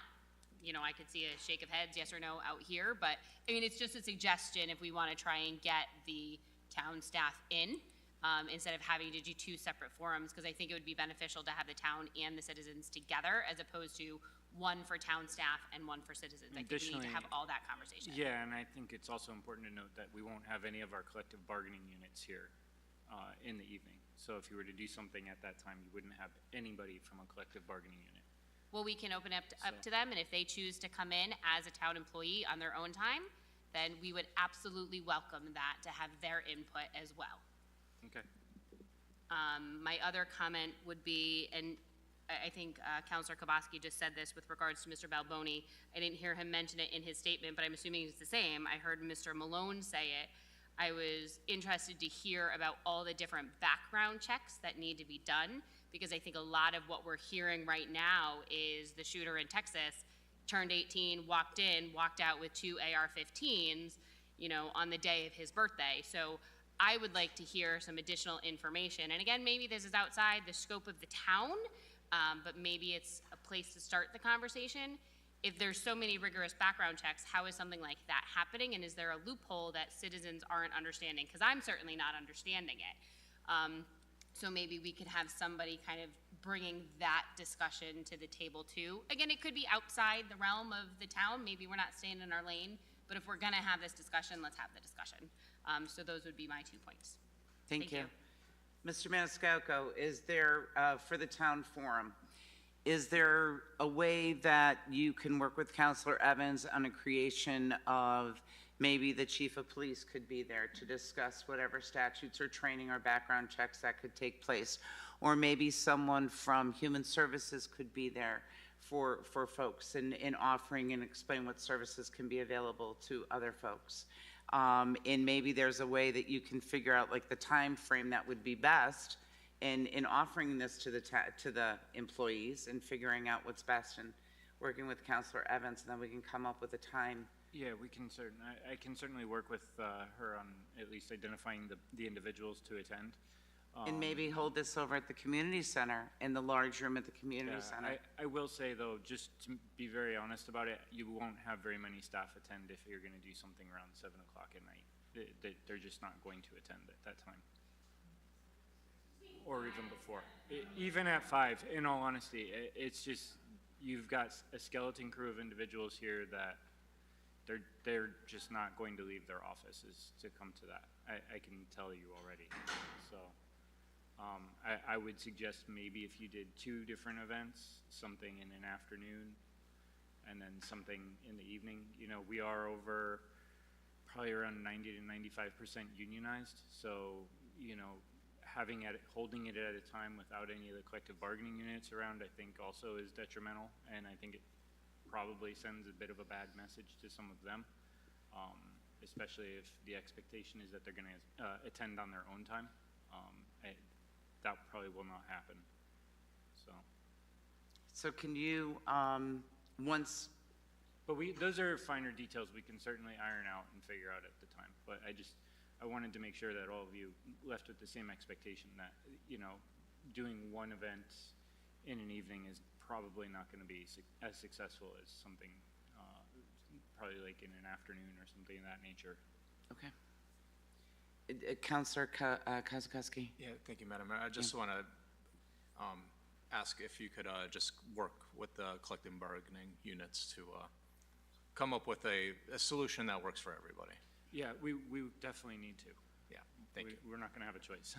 Right, and please share that information with the council members once you get everything worked out and figured out, and we can share it on our town website to invite the community to go, and we can mention it at a council meeting, and this may be something that's ongoing. It may be a 6-week program, it may be a 4-week program, you know, based on the needs of our community members and our staff or whoever needs to go to the forum to speak. Thank you, everyone, for all of your input on this. I appreciate it. Moving on.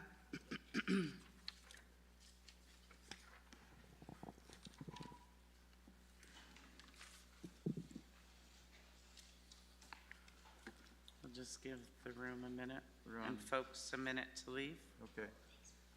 We're on item 8, right? Yeah.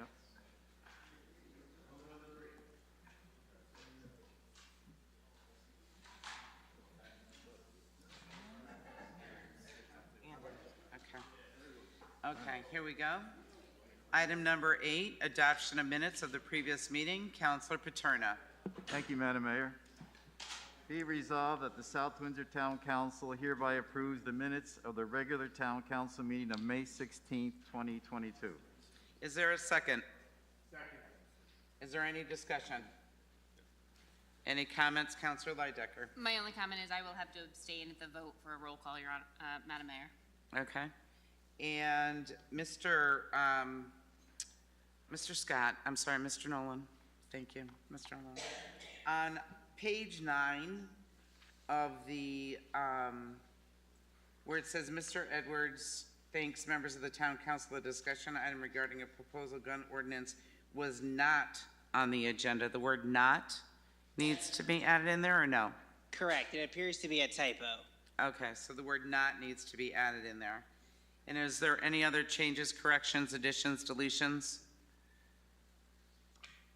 Not seeing any. Oh, Councilor Paterna? No. Okay. Okay. So all those in favor? Aye. Any opposed? Not hearing any. The motion carries. All right. Continue, please. Second one, be it resolved. Wait, I'm sorry. One abstention? I'm sorry, that's right. That's what you said. Oh. And any abstentions on this vote? 2. Okay. And so we have a roll call, please. Councilor Evans? Yes. Councilor Kalbowski? Abstain? Councilor Paterna? Yes. Mayor Pendleton? Yes. Deputy Mayor King? Yes. Councilor Kozakowski? Yes. Councilor Lydecker?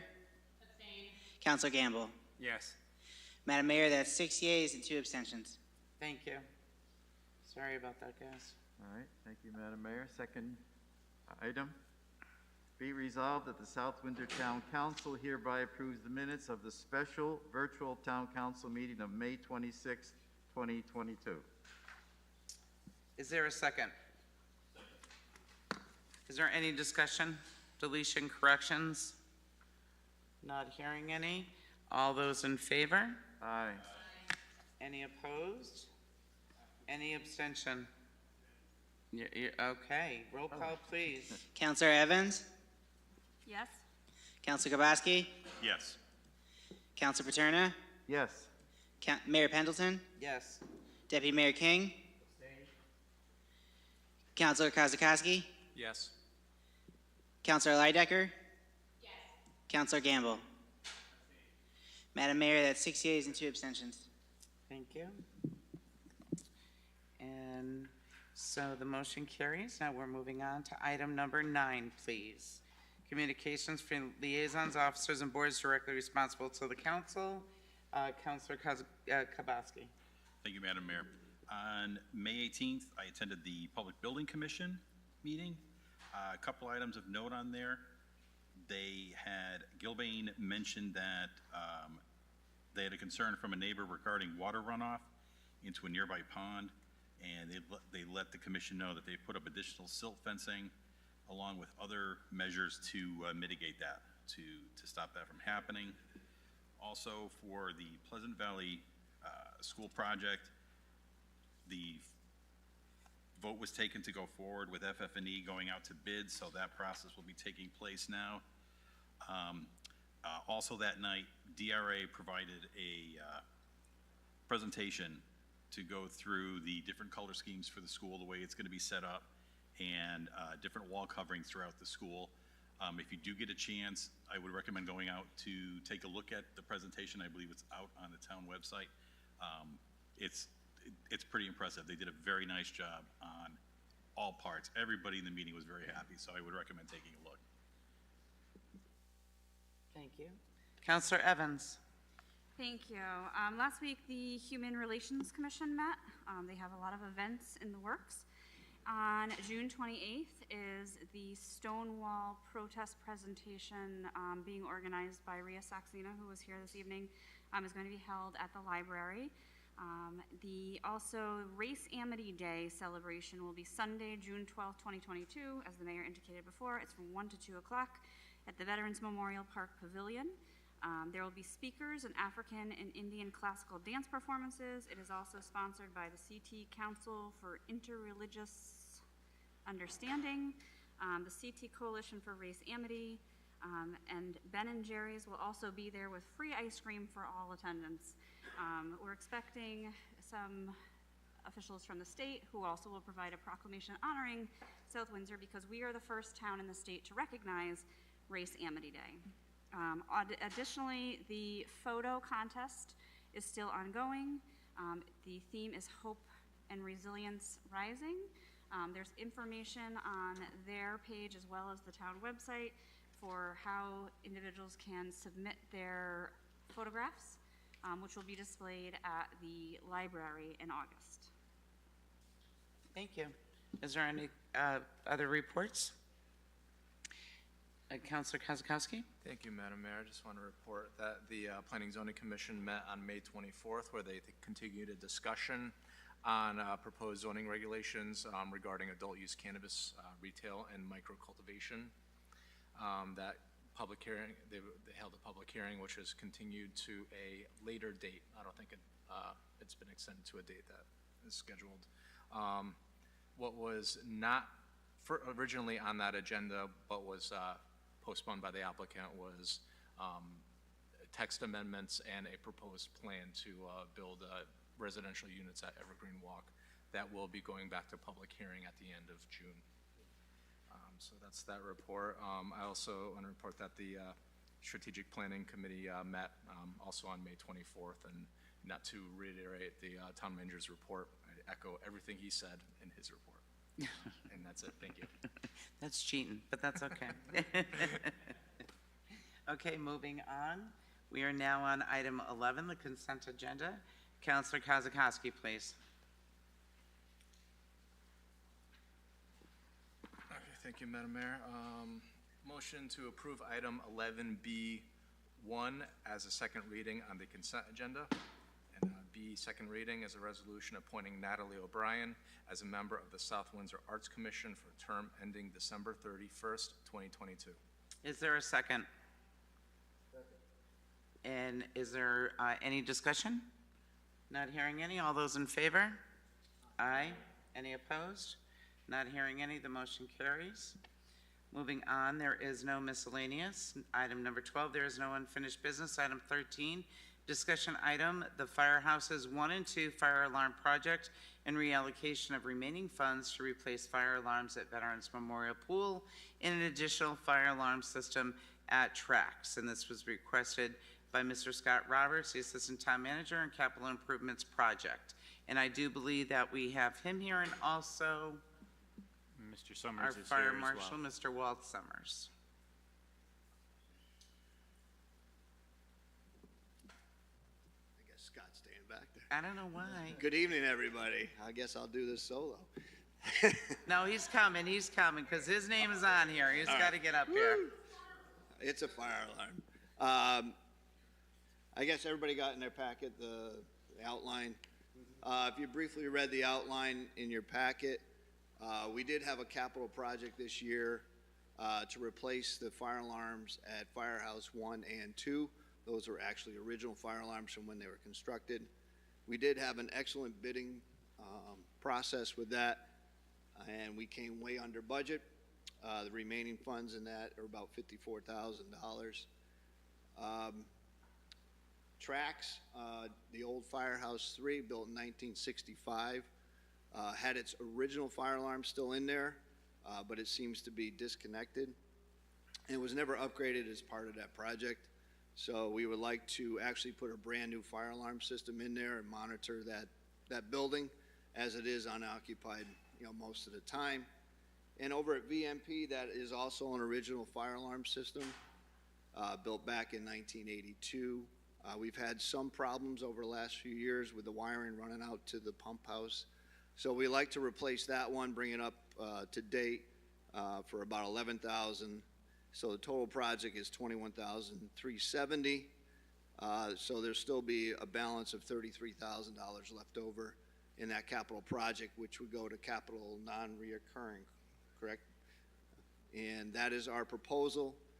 So we need a public hearing to close that out and reallocate those funds. And I'm here to answer any questions. Does anyone have any questions concerning this discussion item? Councilor Kozakowski, I can see you hitting your button. Go ahead. I don't have a question in particular, because we talked about this in the capital projects committee meeting, so we don't have to rehash that. So first, I'll just say I'm not opposed to this project at all. I think it's a fine use of the funds. But times like this, when there was excess money left over from projects, I think we could benefit as a council from having like a robust and living capital improvements plan, where when funds like this come up, we know which projects would be the next and highest priority. It's something that I've talked about in those meetings, and I read it, and I'll say here. I'm concerned how we spend our last dollar. If we have a dollar, what's the most important thing to spend it on? And if there's nothing to spend it all, do we give it back? So, I'm just gonna, advocate, hopefully we can work on our capital improvement plan and just make it more robust and make decisions like this as easy as possible. So, thank you. That's wonderful words to my ears. So let's make it a robust. And with that said, if Mr. Roberts would like to come up and speak about the extra funds of projects and like what would the next priority be, or how capital projects improvement works to where we do discuss certain projects. Sure. So as part of our capital projects plan, we meet monthly from September all the way through May when you guys set your town budget and put in the capital projects funds and approve the projects. But as part of that, we do have a 5-year plan. And we work with the Board of Ed and we work with the town staff to allocate the projects looking out 5 years. Actually, for most part, we have it a 10-year plan, but we only focus on 5 years because, as you know, with COVID and everything, things change dramatically, so you have to be able to adjust. So there is a 5-year plan. Plus, if you go to our town budget on the webpage, the whole policy of capital projects is put out there, and how we rank things. And a lot of the things that we do first at priority is, state statute and life safety. So obviously with this last project, Walter brought forward, 2 new fire alarms, which would be the next logical thing to do because it is a life safety issue and a property safety issue. So that's how we kind of do it. We vet it every year, we review it. As we go through, we work with the capital projects for about 8 months, going over in nauseam in a lot of detail about what projects we're going to fund and how we're going to fund it. And we look at state funds, we look at grant funds. I mean, matter of fact, one of the things we're working on right now is a FEMA fund grant to help us with some drainage issues that came up during Storm Isaias. So we do go over it and over it and over again and try to spend our money as wisely as possible, looking at a 5-year, but then focused on that 1 year during the budget cycle. So, Mr. Roberts, if I could, Mr. Roberts, we may, as Councilor Kozakowski alluded to, what would be the next item on the list to go towards? If we had the last amount of money to spend, what would it go towards? We may have it earmarked towards something, but something may come up to where we then have to revisit because it is a health safety issue that has happened before. So there is some flexibility. Even though it may be earmarked for, we have to have some flexibility in what capital does. Our capital project's not unlike your home budget. Right. You have plans, you're gonna get a new refrigerator because it's getting old, but then the furnace breaks immediately. So then you say, well, we're gonna limp along with the refrigerator for a while because we have to replace the furnace because it no longer works. Very similar. Okay, so that's, may I? Oh, absolutely. So that said, where did these 2 projects fall on that 5-year plan? I don't have the plan, but they were ranked. They were things that we were looking for. One of the things that we're gonna do this year with the advice of the mayor and her recommendation is we're gonna take our list, which was sorted by priority rank and some general categories like infrastructure and buildings and stuff, and we're actually gonna put all the projects for like town hall under one category.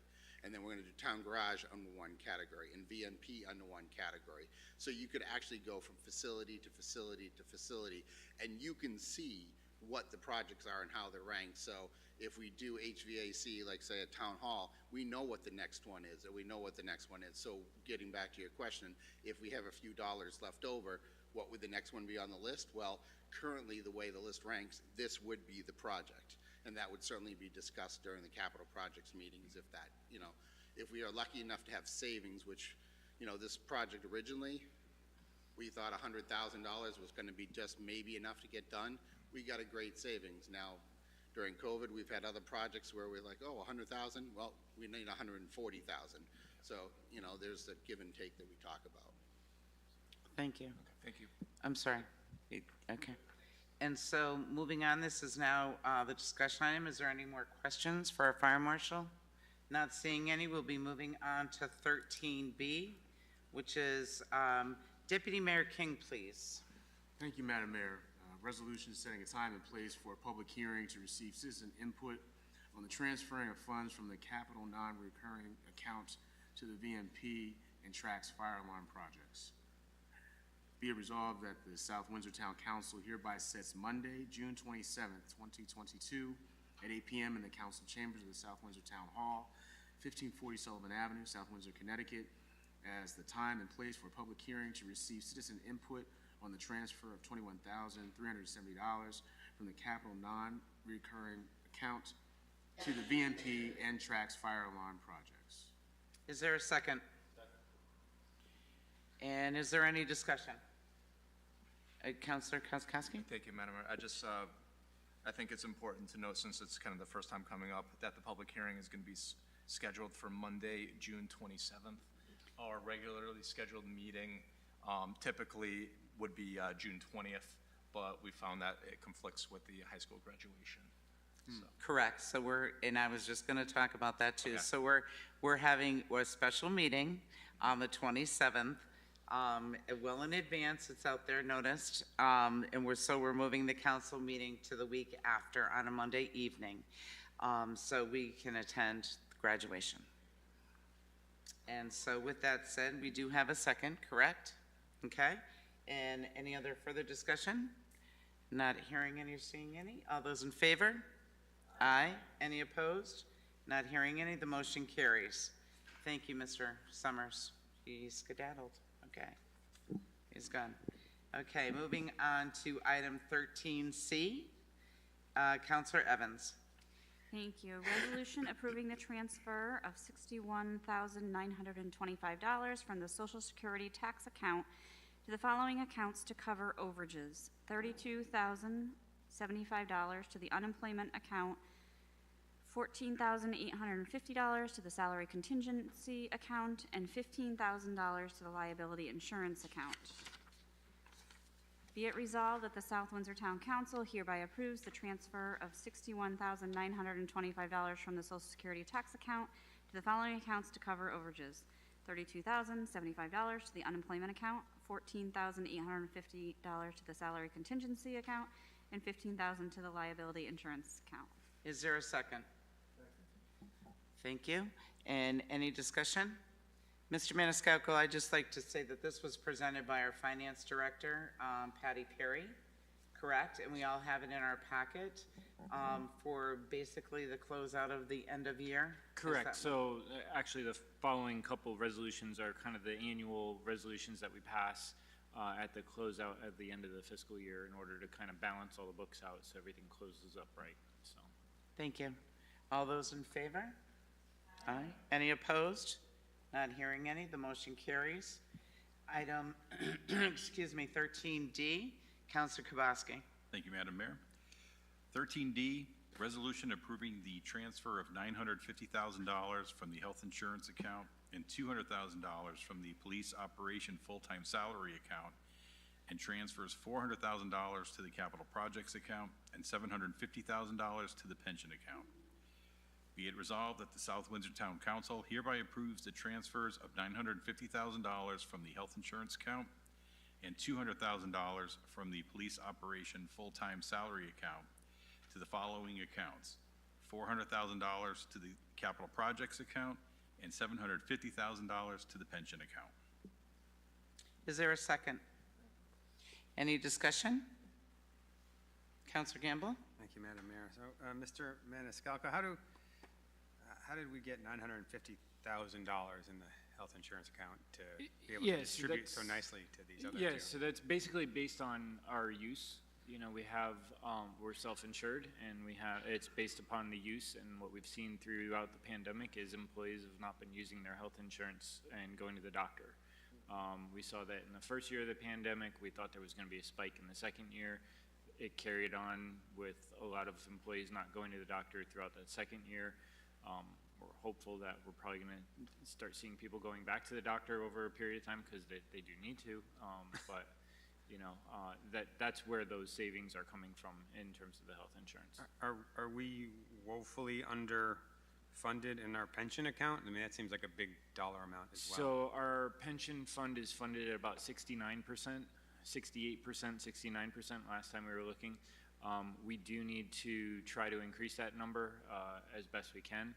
Is there like a threshold, like 80% that people like in the If we financial had world an like to look 80%, at? I'd be pretty happy. I'd like to be 80 to 85, in all honesty. And basically, Standard & Poor, when they come to do our credit rating, that's one of the items they've identified as a concern to them in previous years. So that's one of the reasons why we're trying to bump that up. And what does this $750,000, if it's approved, what does the $750,000 get us up to as far as a percentage? Does not move the needle. You're talking about a $40 million pension plan. So we have to do everything we possibly can, but it really does not move the needle. Is there a plan to get this needle moved in another way? How does one move? How does one move a $40 million needle? I guess. Yeah. to make it like closer to where we're trying to get, or how do we? I know it's probably that's like capital projects, but still, now I'm. So I mean, curious. so your pension plan is based off a number of different things. It's partially how much money you've put into it. Also, it's based upon what your return assumption is. So you know, we've been as conservative as we think we should be in our return assumption, which also brings that funded ratio down a little bit as well. So, you know, it's a balancing act a bit to a degree, but, you know, I think as long as we're continuing to show our best efforts and continuing to put as much money into this as we possibly can, we're going to be okay. Additionally, I think it's important to note that the pension plan has been closed to new employees, so that also is adding to that challenge, because as people are retiring and drawing money out of it, there's no new employees paying money into it. So that's also part of the challenge. So there's multiple variables involved. And so how are these two, well, besides the fact that we need to better fund our pension for the staff, but even the capital projects, is there some, like, that's just a standard operating procedure that we typically do every year? If we have extra money, do we have a priority list of things So we do would put have, things in? so the money being transferred to capital projects is for two items. One of them is to help pay for whatever the move is going to be with the Parks and Recreation Department, because they are going to have to move at some point in the not too distant future. We know that's coming. And it was part of a conversation at the Capital Projects Committee this last time around, and we said, you know, we kind of were forecasting we were going to have additional funds this year to be able to, we would have savings this year that we could then apply over to that. So that's the one, and then the other is the matching funds to help match the grant that we're receiving from the Rotary Club to do the splash pad. So, and we need to have that in place sooner rather than later. When is that going to be built again? Hopefully, we're going to start construction before the end of the summer, in all honesty. So, thank you. That's all my questions. Thank you. Councilor Evans? Thank you. So my question was the capital projects funds, and if that was earmarked for anything specifically. I'll just note that I'm really excited on behalf of all of the parents with young children in the town to hear about the splash pad moving forward. It's something that I know the Moms Club had discussed many years ago and brought forward to Parks and Rec, so I'm very excited that our new Parks and Director, Molly Keys, has taken that and really made it a feasible project. So I look forward to seeing that come to completion. Thank you. So we're at the vote at this point. All those in favor? Aye. Any opposed? Not seeing any. The motion carries. Item 13E, Councilor Kubowski. Thank you, Madam Mayor. Resolution approving the transfer of $63,000 from the engineering full-time salary account to the information technology full-time salary account. Be it resolved that the South Windsor Town Council hereby approves the transfer of $63,000 from the engineering full-time salary account and transfers it to the information technology full-time salary account. Is there a second? Thank you. And any discussion? Councilor Gamble? Thank you. Can I just ask why we're doing this? yeah, so this is house cleaning more or less, because basically what happened is that employee transferred from the engineering department to the IT department to better use his services with GIS. So as a result, we're just transferring the funds to follow his position. Okay, not seeing any comments. All those in favor? Aye. Any opposed? Not hearing any. The motion carries. Moving on to item 13F, resolution accepting the fiscal year 2021-2022 suspense list. Councilor Gamble.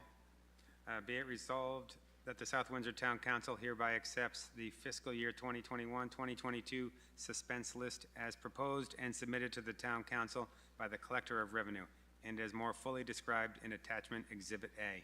Is there a second? Is there any discussion? Deputy Mayor King. I just had a quick question. I didn't want to, did you have a question, Jamie? His light didn't go. In regards to the motor vehicle numbers, does that include, is that like a net or is that a gross? Because I know sometimes when you don't pay, then you have additional money that's charged to you, or is that like the bottom, the initial bottom line? I have not a clue. I would have to ask that one. Yeah. Let me find out for you. I'm just curious, because obviously we're charging interest and now we're moving money. That's all. Mr. Maniscalco, could you explain a little bit what the suspense list is, please? Sure.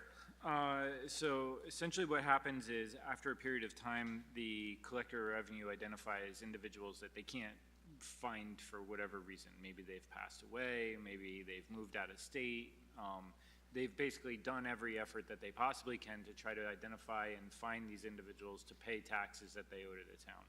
Once they get to the point where they feel that they've expended all those energies and efforts and they've run out of options, they'll recommend them to be put on the suspense list by the town council. Once an individual is put onto the suspense list, they still owe those taxes to the town, and in the event that they resurface in the future, they will still have to pay those taxes to the town. But essentially, all this is saying is that the tax collector's office is not going to, no longer going to put as much effort into trying to collect those taxes moving forward. Thank you. Is there any other discussion? All those in favor? Aye. Any opposed? Not seeing any. The motion carries. At this time, we're moving on to 13G, which is a discussion item for Mr. Maniscalco, Juneteenth to become a state holiday in Connecticut. And I'm going to step away just for a minute. And Deputy Mayor King, could you continue with, if you don't mind? Thank you. All right, in your packet, there's actually a document. So the state of Connecticut has identified Juneteenth as a state holiday. A number of our collective, or at least one of our larger collective bargaining units has it in their contract that they are eligible to receive that as a day off as a result of it being a state identified holiday. We're trying to figure out which way the council would like to go, whether this becomes a town recognized holiday, if it's going to be something that it's your feelings to close the town down for that day, keep it open for that day. You know, right now we will have probably one, if not more, departments that, because those individuals are eligible for that day as a holiday, where it'll probably just be supervisors in their office. Certainly they'll have work to do, but it will not be as fruitful as if actual staff were there. So we're just trying to figure out which direction all of you would like to go and how you would like to move forward with that. Deputy Mayor. Thank you, Mr. Maniscalco. As this is a discussion item, councilors? I have a comment. Oh. Thank you. So are there any other state holidays that your staff do not currently get to take? Or is No, no. So it's This all state holidays your staff gets off. We've sort of enacted here. For the rest of all the other holidays, the staff get off. This was recently identified, and I don't believe it becomes official till 2023. Right, next year. Yeah, but not, it is not, something not tomorrow, that right, or whatever it is. Yeah, it's not going to be tomorrow, but it is something that, especially some of the other collective bargaining units are asking about. Right. Are there implications around, you know, bargaining agreements or pay or anything like that, or is it just? If it was, Well, if we were to agree to this, would it just get the time and like, is there any other financial implications? Well, besides people having the day off. Yeah, right. Right. And not we would have producing. to, so we would have a responsibility to bargain, essentially according to the Department of Labor laws that are out there. So we would have a duty to bargain, but I would say probably in this instance, most of the unions would go along with it. It would just be a matter of codifying it in language in some shape or form with an MOU. Okay, thanks. Thank you.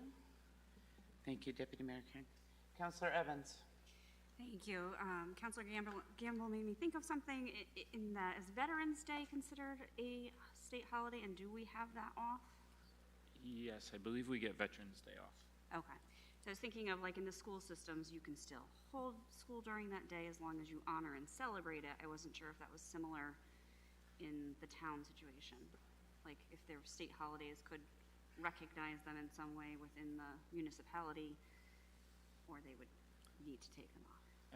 I don't think, like, I mean, if you wanted to try to do something like the schools are doing, where, like, the staff would get together for something, I don't know if that would fly, but it's probably either you're going to be open or you're not, kind of scenario. I know most schools do hold school on Veterans Day, they just honor it and celebrate it in some way, so I wasn't sure if it was comparable at the municipal level. Yeah, we are closed for Veterans Okay, Day. thank you. Thank you. Any other questions, comments? Councilor Kozkowski. Thank you, Madam Mayor. I guess I just trying to understand what are you looking for from the council tonight?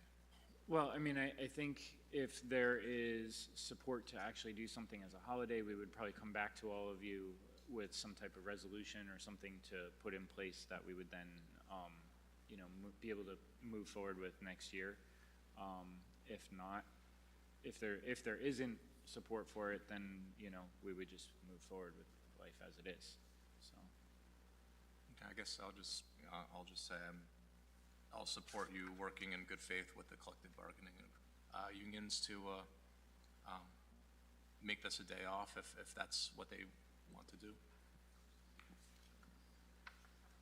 Councilor Paterno, thank you. Thank you, Madam Mayor. I would just second what Councilor Kabowski is saying. I think if it's a state holiday already, then we ought to give them a day off, as we do with other state holidays. Thank you. Deputy Mayor King? So this, just so that we're clear, it's not necessarily a day off with pay. Oh, it would be a day off with pay. It's not, yeah. Hey, yeah, let's not trip. I just want to make sure that we're all on the same page. I mean, we've some got holidays you don't get paid. So, but what we're saying is that collective bargaining, all that type of stuff. So this would be a time and a half holiday. No. If somebody got called in. Oh, okay. If they work, it's time and a half. But if they don't. Yeah, if they don't work, it would just be straight pay, whatever their normal day is. Okay. And we, just to make sure everybody's on the same page, we have been approached by 3 of the other collective bargaining units within the town looking for this day. So, I mean, it's.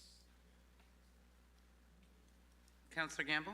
One last thing I actually read it, and it said if it falls on the weekend, you'll take either the Friday or the Monday off. And so some staff actually have half-day Fridays, so would they, how would they just get that half day? They just get the half day, right? They don't get a whole day of pay for taking a half, okay. Councilor Kazakowski? Thank you, Madam Mayor. I just want to make one more point that South Windsor would not, if we choose to have this as a paid day off holiday, we wouldn't be the only town in Connecticut or probably the country to offer this to their municipal employees. I'll say that I do work for a municipality where year 1, 2021, town staff was given this day as a paid day off, and it was surprising to staff, but it was well welcomed, and I just want to say South Windsor will not be alone if this is the route that we go. Thank you. Councilor Evans? Thank you. I'm just reading the first sentence, and it says it's slated to become a state holiday starting in 2023, so it would be for next year, not for this year. I believe it would become a state holiday next year, although I think the requests from some of the collective bargaining units were for this year. But I think if we, given the time and where we are, there's just not enough time to do something like that in this period of time, so. Any other comments? So, Mr. Maniscalco, would you like to get back with us with the resolution concerning this? Is there a consensus for that, folks? If there's a consensus for it, can we get a think consensus? I saw nods mostly, so, yeah. Okay. Thank you. Okay, moving on to the 13H. Mr. Maniscalco. In terms of the Fair Rent Commission, you do have a ordinance from the town of Windsor in your packet. I've had some conversations actually with our town planner, Michelle Leip, who's working on a fair housing committee, and she thought it might be a nice combination to ask them to do this work for us as well. I think, as all of you heard from me during the last meeting, this is a requirement by the state legislature that we actually put this committee in place. Her thought was it would be really nice to have the Fair Housing Committee also do the Fair Rent Committee. And if it's good with you, they're actually going to put together some language for the ordinance to make that, and that would identify their charges. So just wanted to kind of give you a brief update and make sure everybody was on board with that idea.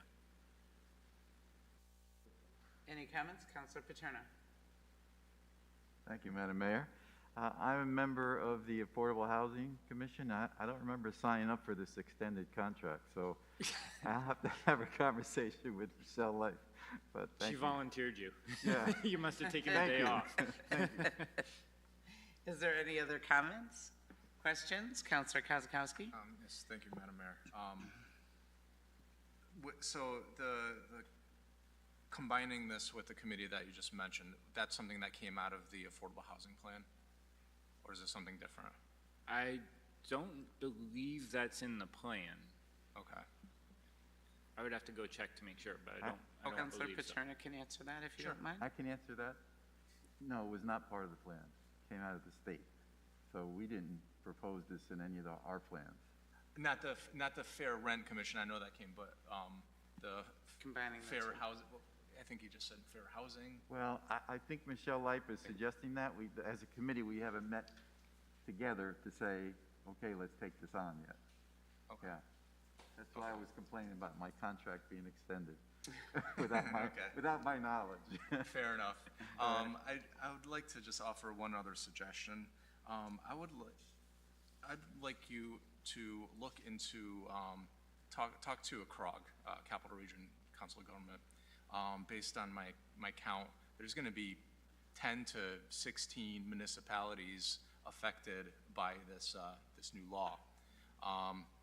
In the capital region, this could be an opportunity for them to step up and take on this task for South Windsor as well as other impacted communities.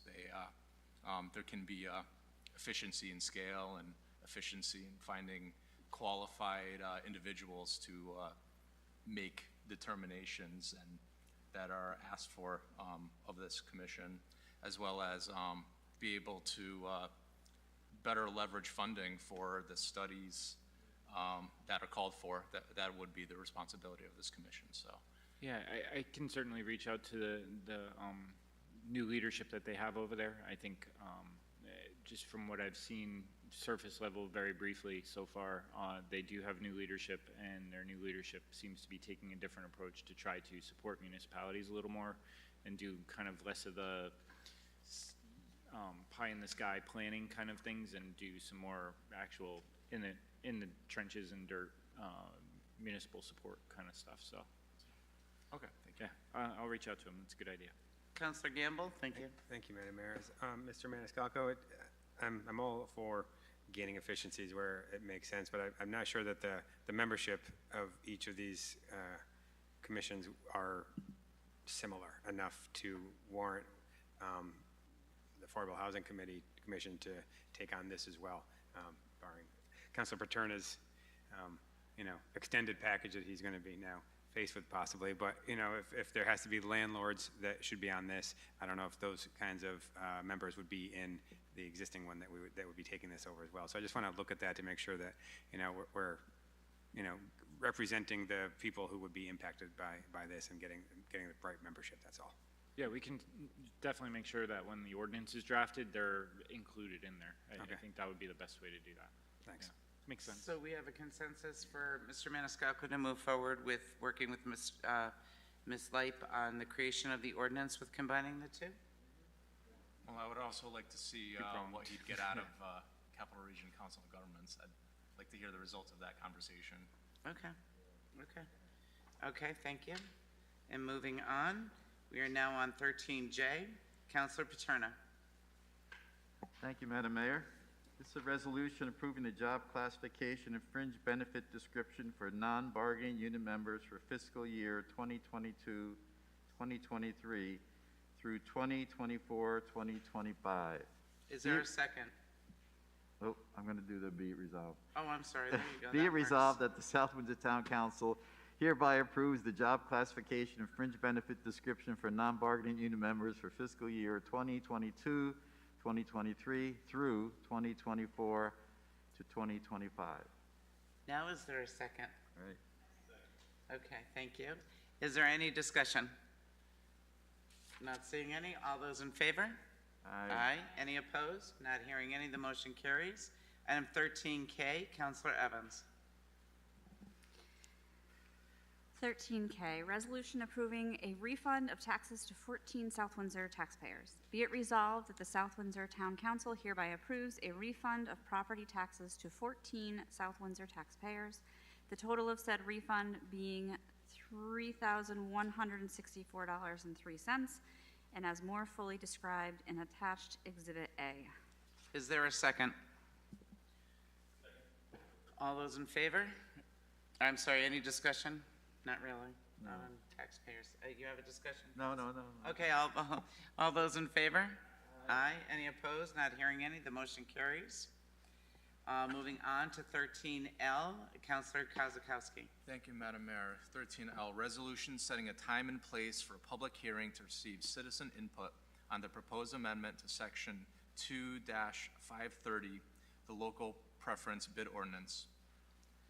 Be it resolved that the South Windsor Town Council hereby sets Monday, June 27, 2022 at 8:15 p.m. in the council chambers of the South Windsor Town Hall, 1540 Sullivan Avenue, South Windsor, Connecticut, as a time and place for a public hearing to receive citizen input on the proposed amendment to Section 2-530, the local preference bid ordinance.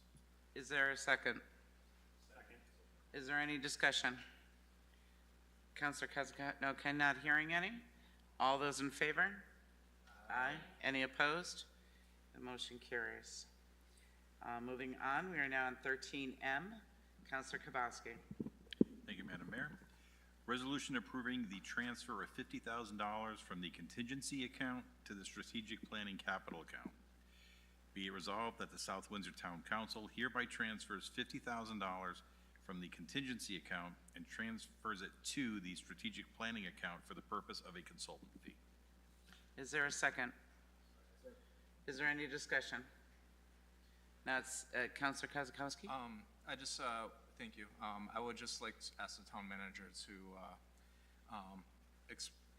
when we had our strategic planning meeting, there was concern of whether there was a financial mechanism to do this, and I just want to confirm with you that. Yeah, so the concern was the carryover from one fiscal year to the next. So I did meet with the finance director, and basically by moving it to this, the capital account, this will allow it to roll over year to year and will get us to next fiscal year.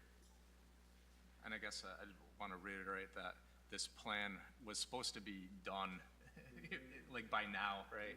So I We're think getting there slowly. So this money should have already been spent for Probably this plan last already. fiscal so year. We're just not quite there yet.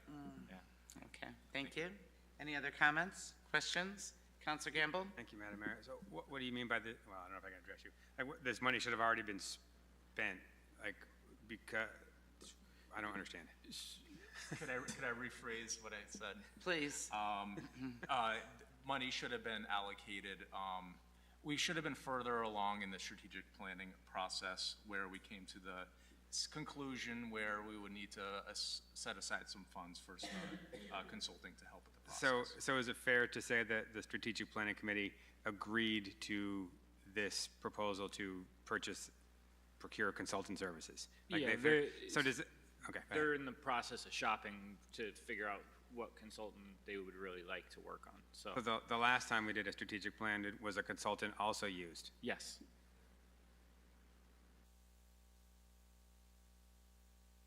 Okay. You sure?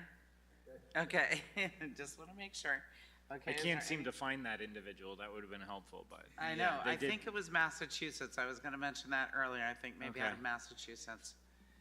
I mean, I guess my concerns are just, we're spending $50,000 on a strategic committee, strategic consultant, and then whatever, the $20,000 for, we just keep hiring, we keep creating these committees to do the work for the town because we have the knowledge and the understanding and the people who live here. Yet then we bring in, consultants for their objectivity. Where I thought part of the reason why we're having these larger committees was because we wanted to get everybody's input. And it seems like now all of a sudden for the Parks and Rec Committee, we're going to be taking whatever it is they tell us and they're presenting to the council. So I feel like we're sort of bypassing the original intent of these committees. And so I'm just concerned about that aspect of it as opposed to the money. Money's important too, but. Yeah. Councilor Kozakowski. If I could speak to Councilor Gamble's concern. Yes, you're 100% right. We founded these committees to do the work since they're familiar with the town and all that. But what we found was that in the discussions, and I'm speaking as liaison, I'm not on the committee, but as liaison, as we're experts, as committee members are experts of town, what they're not experts are in like public outreach, public engagement, and we want to make sure that the public has ample opportunity to weigh in on how the strategic plan for South Windsor is going to look. And we want to make sure that we do it in a comprehensive and inclusive way. And frankly, we didn't have, the committee doesn't have experts in those areas. So among other things, that's going to be a primary focus for a consultant to help the committee with that process. Any other comments, Councilor Evans? Thank you. I was going to speak as the liaison to the Park and Rec Facilities Committee as well for spending the funds.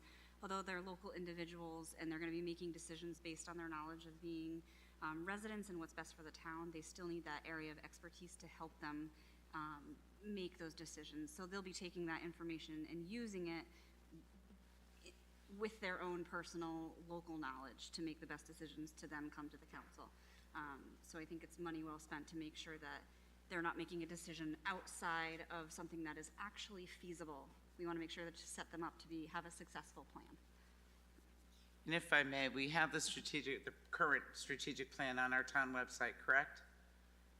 Yes. So I would recommend you just take a peek at the current strategic plan, and to get to that point, to have something completed on the town website, took hours with a consultant, with everyone, and having it pieced together and every comments and all the concerns and everyone weighing in.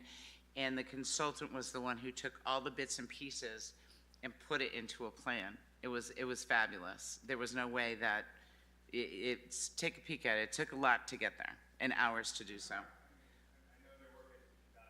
Yeah.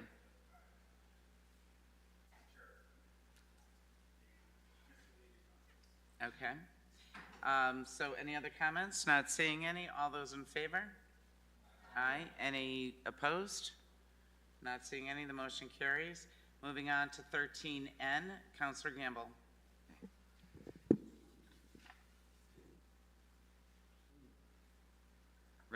Resolution accepting the resignation of Janice Snyder from the Greater Hartford Transit District Committee. Be it resolved that the South Windsor Town Council hereby accepts with regret the resignation of Janice Snyder from the Greater Hartford Transit District Committee effective April 27th, 2022. And be it further resolved that the South Windsor Town Council extends its thanks to Janice Snyder for the time she has dedicated to serving her community through her membership on the Greater Hartford Transit District Committee. Is there a second? Second. Thank you. Is there any discussion? Councilor Gamble. I'm sorry, Madam Mayor, I have no discussions. Okay. And I still have no. There you go.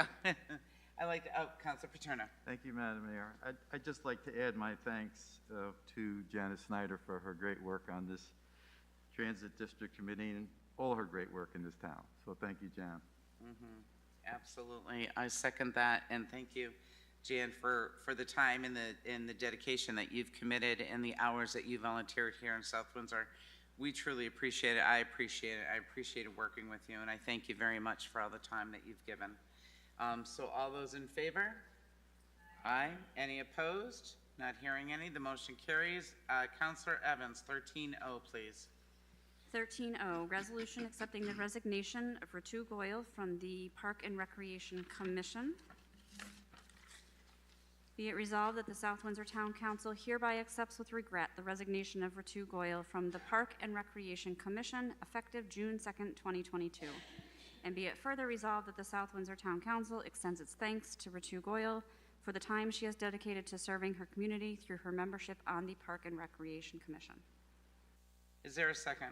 Second. Is there any discussion? Councilor Evans. I want to thank Ritu for her hard work on the Park and Rec Commission. I know that she has less time currently, and she really has done so much work for the human relations, and that is where she would like to focus her time. And I really do appreciate the time and effort that she has put into all of the commissions she's been involved in. And I second that. Thank you, Ritu. Oh, I'm sorry, Councilor Paterno, go ahead. Thank you, Madam Mayor. Thank you, Councilor Evans. I'd like to just second that motion and say thank you to Ritu Goyal for her great work on the Park and Recreation Commission and her time commitment. So thank you very much. Thank you. All those in favor? Aye. Any opposed? Not hearing any. The motion carries. Item 13P. Councilor Lydecker, please. Thank you, Madam Mayor.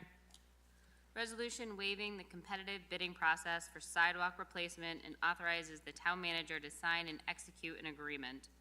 Whereas the engineering department advertised for bids for concrete sidewalk replacement in April 2022, and no bids were received at the time they were due on April 21st, 2022.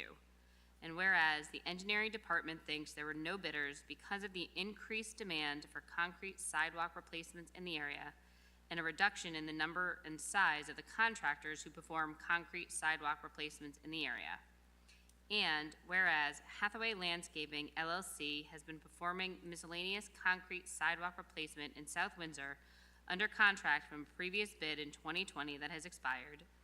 And whereas Hathaway Landscaping LLC has agreed to continue to perform concrete sidewalk replacement for the town of South Windsor under mutually beneficial and agreed prices for 2022. And now therefore be it resolved that the town council finds it is in the town's best interest to waive competitive bidding for the replacement of concrete sidewalks and enter into an agreement with Hathaway Landscaping LLC for this work in 2022. Be it further resolved that the town council authorizes the town manager, Michael Maniscalco, to sign an agreement and other documents necessary to complete this work. Is there a second? Second. And is there any discussion? I have. Go ahead, Councilor Gamble. Thank you, Madam. So, if there were no bids received, why didn't they bid if we're going to waive it so that we can then give it to them? I would actually defer to Mr. Doolittle, who's sitting here and has been sitting here patiently tonight for this item, so I appreciate I'm sorry, you coming. my walls are pointed right at you all the time, so that's where I direct all my questions. That's all right, I even though got you if on that's this side. somebody else. Thank you for coming this evening, Mr. Doolittle. Appreciate you. Thank you, Madam Mayor, members of the council. So I asked them that question, why didn't they submit a bid? We tried to bid a much larger sidewalk contract than we had in the past that would have required them to pay prevailing wages, and they were not interested in paying prevailing wages because it raises all their costs and it would have been much more expensive for us. So we're getting a deal by doing it this way? Is that what you're saying? Yes. Was there some sort of estimate that you guys thought the project would come in at? Just, I mean, I feel like if we just waive the bidding process, that we're sort of at the mercy of the proposal that they give, that's all. Well, yes, they've given us proposed prices and we've reduced the scope of the project. So it's under the threshold for prevailing wages. Thank you. Mr. Maniscalco, have you reviewed the contract and the documents to see about the pricing and if it's incomparable to where we were and where we're heading, where we're at, and where we're going? I haven't seen the contract yet because I don't think we've got one together. Well, the contract would be pretty similar to what we had last year. I have prices that they've given us, and the prices have gone up from last year, as have all prices, but they're within the range of what other contractors are charging, or less, in fact. Okay. All right, thank you. Is there any other comments or questions? Not hearing any. All those in favor? Aye. Any opposed? Not hearing any. The motion carries. Thank you, Mr. Doolittle, for coming out. And item number 15, thank you, public, for being patient. Public input for any matter, public input for any other matter shall not exceed 30 minutes. When recognized by the mayor, the speaker shall approach the lectern and give their name and address. Speakers shall avoid personal attacks or impugning or alleging an improper motive to any person. The speaker may address the council on any item. The speaker shall limit their speaking time to 5 minutes. And I do have a sign-up sheet here, and we will start with Mr. James Dina, please.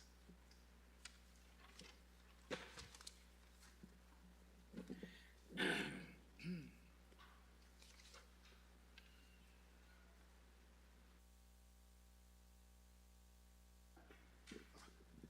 this on? Yes. Yes, thank you. My name is James Dina. I live at 789 Main Street with my wife. The number of the street may not ring a bell, but everyone knows where I live because they know where Wood Memorial Library is. If you drive in the library's driveway and go behind the library, you'll hit my front porch. And in that location, I'm probably the closest resident to the sewage plant on Vivet Road. And my purpose here tonight is to alert the town council to long-standing operational problems down at the sewage plant. My wife and I moved here with 2 young children in 1974. That's 48 years ago. None of you were probably here at that time. All right. And since then, I'm hard-pressed to remember even a single year where we didn't have sewage plant odors in the backyard and often in the house. And I can remember more years where we had lots of odors and many more years where we had horrendous odors in our property and in the house and in neighbors' areas. This spring was one of those years. All right. And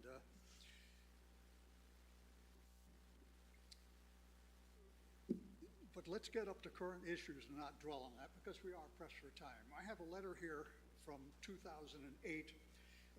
We received it from Fred Shaw, who was the superintendent of pollution control at that time. And he advised us that there was a tremendous upgrade costing millions of dollars that would take place between 2009 and 2012. I think everybody here is aware of that. And that did happen. The next letter we got from Mr. Shaw was in 2012, advising us that the effort to upgrade the facility was nearly complete. And we were glad to hear that. He thanked us for our patience over the 3 years of construction. And I was a bit shocked at the last paragraph. He advised us that the new odor control system would be requiring some fine-tuning for proper operation and asked us to be patient. That was 2012, 10 years ago. It sounds to me like patience is the only commodity in abundance here for solving this problem. Now, I think you're all apprised that there is a meeting tomorrow night in this chamber at 7 o'clock of the Water Pollution Control Authority. Myself and other members of our Main Street area who are here tonight, there are quite a few of them, plan to be at that meeting.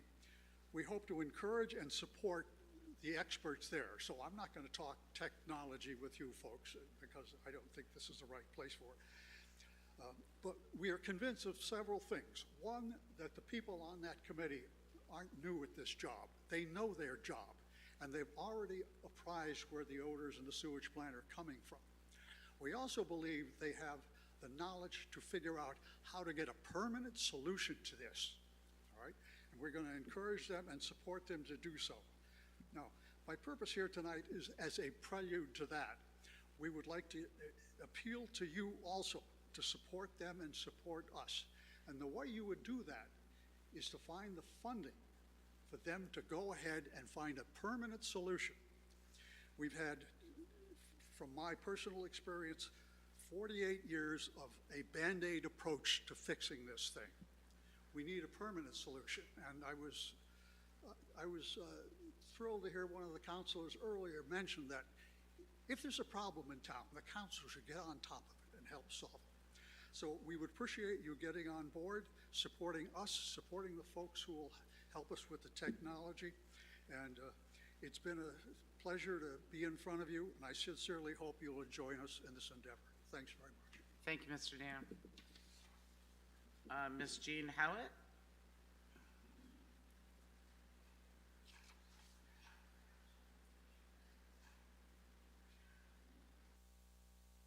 My name is Jean Howitt, and I live at 763 Main Street. And I've been there 1 year less than Mr. Dina has been in his house. So in 1977, we moved in there. And the odor, as he's been saying, has been a problem all along. I'm here with a group. Some had to leave. It went a little longer than we thought, but everybody who's here with the sewer, yes. Say hi. This past year and a half has been absolutely awful living near that sewer plant. We are assaulted weekly with foul odors.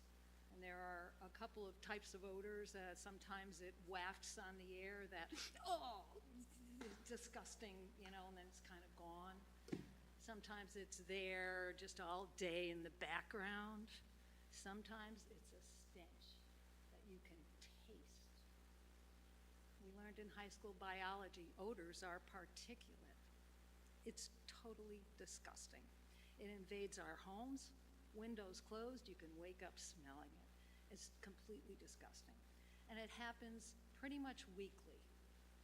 So the only improvement we've had since the past is that it's not constant, it's intermittent.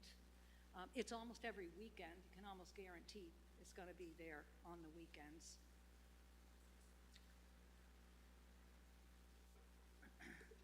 And the heavy perfumes that they release when we call and say this is awful are not a lot better. They're a sour, perfumey, yeah, it's a heavy smell on the air.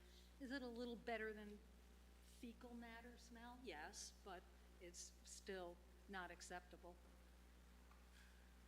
Over the years, I've maintained a really good working relationship with the people managing the plant because I live right on top of it. And I had a really good relationship with Tim Friend for a long time. He would tell me, Jean, I'm sorry that this plant is so outdated, it's just unable to handle the issues at all. So then we really looked forward to the big renovation that happened. That was finished in 2012. And unfortunately, they still haven't, as Jim said, fine-tuned that odor system. Well, recently we did some research to find out why. It's because the odor system is inadequate. It was a bad choice at the time. Because the summer was so bad last year, I was in very close touch with Jeff LeMay, the current manager there, who has been terrific. He's very, very responsive. Whenever I call him, he's on it right away. But it still takes a day or two to clear that stench. It still wrecks almost every single weekend.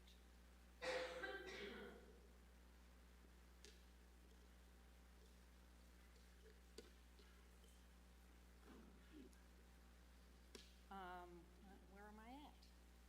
I'm very nervous. You're doing fine. Each time I would talk to Jeff, he would get back to me later and tell me what the issue was. And the issue was almost always the same, the biofilter. The choice they made for an odor control system was the cheapest and the weakest choice that they could have made at the time. We've done a lot of research. We've been talking with plant managers, sewer plant managers from other towns around the area who pretty much all have this situation under control. At this time, we should not even know there's a sewer treatment plant there unless there's an occasional big malfunction, which, yeah, that's going to happen. But every weekend, no, it's completely disgusting. So the biofilter they ordered an odor control study because things were so bad last year. Here it is, $48,000. It just got issued. And it basically says the biofilter is not going to work, is never going to work well. Even if they replace all the organic matter that's in there, which is wood chips and, you know, that kind of stuff, it still can't handle peak odor periods. And that's at the development the town is at right now. We're continuing to develop really rapidly. The new Pleasant Valley School is going to hold 800 children. There are apartment communities being proposed. There's all kinds of development around the town. We've got a big problem. There's a basic infrastructure piece that is not functioning. And the experts are telling you why it's not functioning. The system is not appropriate. It can't be controlled. There is nothing consistent about how it functions. If we go 2, 3 days, 4 days, we might even get a week. But sooner or later, there's going to be too much rain or too much water, too much ice, or it's going to be too hot, or it's going to be too dry, or there's too much sludge, and it's going to malfunction. And this is what the engineers say. They say even if you replace all the matter in there, it's still not going to function properly. They make several suggestions because there is technology out there. We shouldn't know that plant is there. So they make several suggestions on how to remediate this issue. We're begging, please. We're going to go to this odor control study meeting tomorrow night, where these engineers are going to present their findings. And we're hoping that you all are interested enough to follow along. I did ask for the town to send all of you a copy of this study. It looks like it's onerous. It's really not. There's only 4 or 5 pages that are relevant, and they're very plain language. Really urge you to look at them. It tells us things like the odor control system currently is short-circuiting, and untreated odors are escaping into the air. Here's the tanks right in back of my house, which are like 500 feet away. Here's a quote. The most significant concentration of hydrogen sulfide was recorded at the sludge holding tank, which exceeded the upper detection limits of the measuring device. It is the closest structure to Main Street. It is the closest structure to my home. Currently, I think the powers that be have a plan to rejuvenate this biofilter system. Here's the quote from the study. The main disadvantage of rehabilitating and reusing the existing biofilter is its inability to handle peak odor loads. Odors will likely continue to be a problem, even if the existing biofilter is rehabilitated. It's what, ma'am? Is rehabilitated. Thank you. Okay, so I've been told that the town has $200,000 budgeted to put toward this problem. The engineers are recommending a $1.2 million permanent fix. The $200,000, I don't even see that as a recommendation here. The minimum, if you look at it, gets up to $480,000 plus a satellite unit that needs to go on top of that sludge. We're getting close to $800,000 for a temporary Band-Aid fix that will not handle peak odor load at the population of the town right now. So that's why we're here. We're feeling desperate. We're feeling kind of hopeless. When I spoke to one local manager of a plant facility in another town, he said, honestly, we were all astounded when South Windsor moved to get that odor control system, given the history and the terrible reputation of that odor control down there at that plant. So Main Street is a beautiful place. We work really hard on our old homes, and it's just a disgusting situation. So we're here to ask you for your help. Please, back us up. Thank you very much. Mr. Chris Wilkos?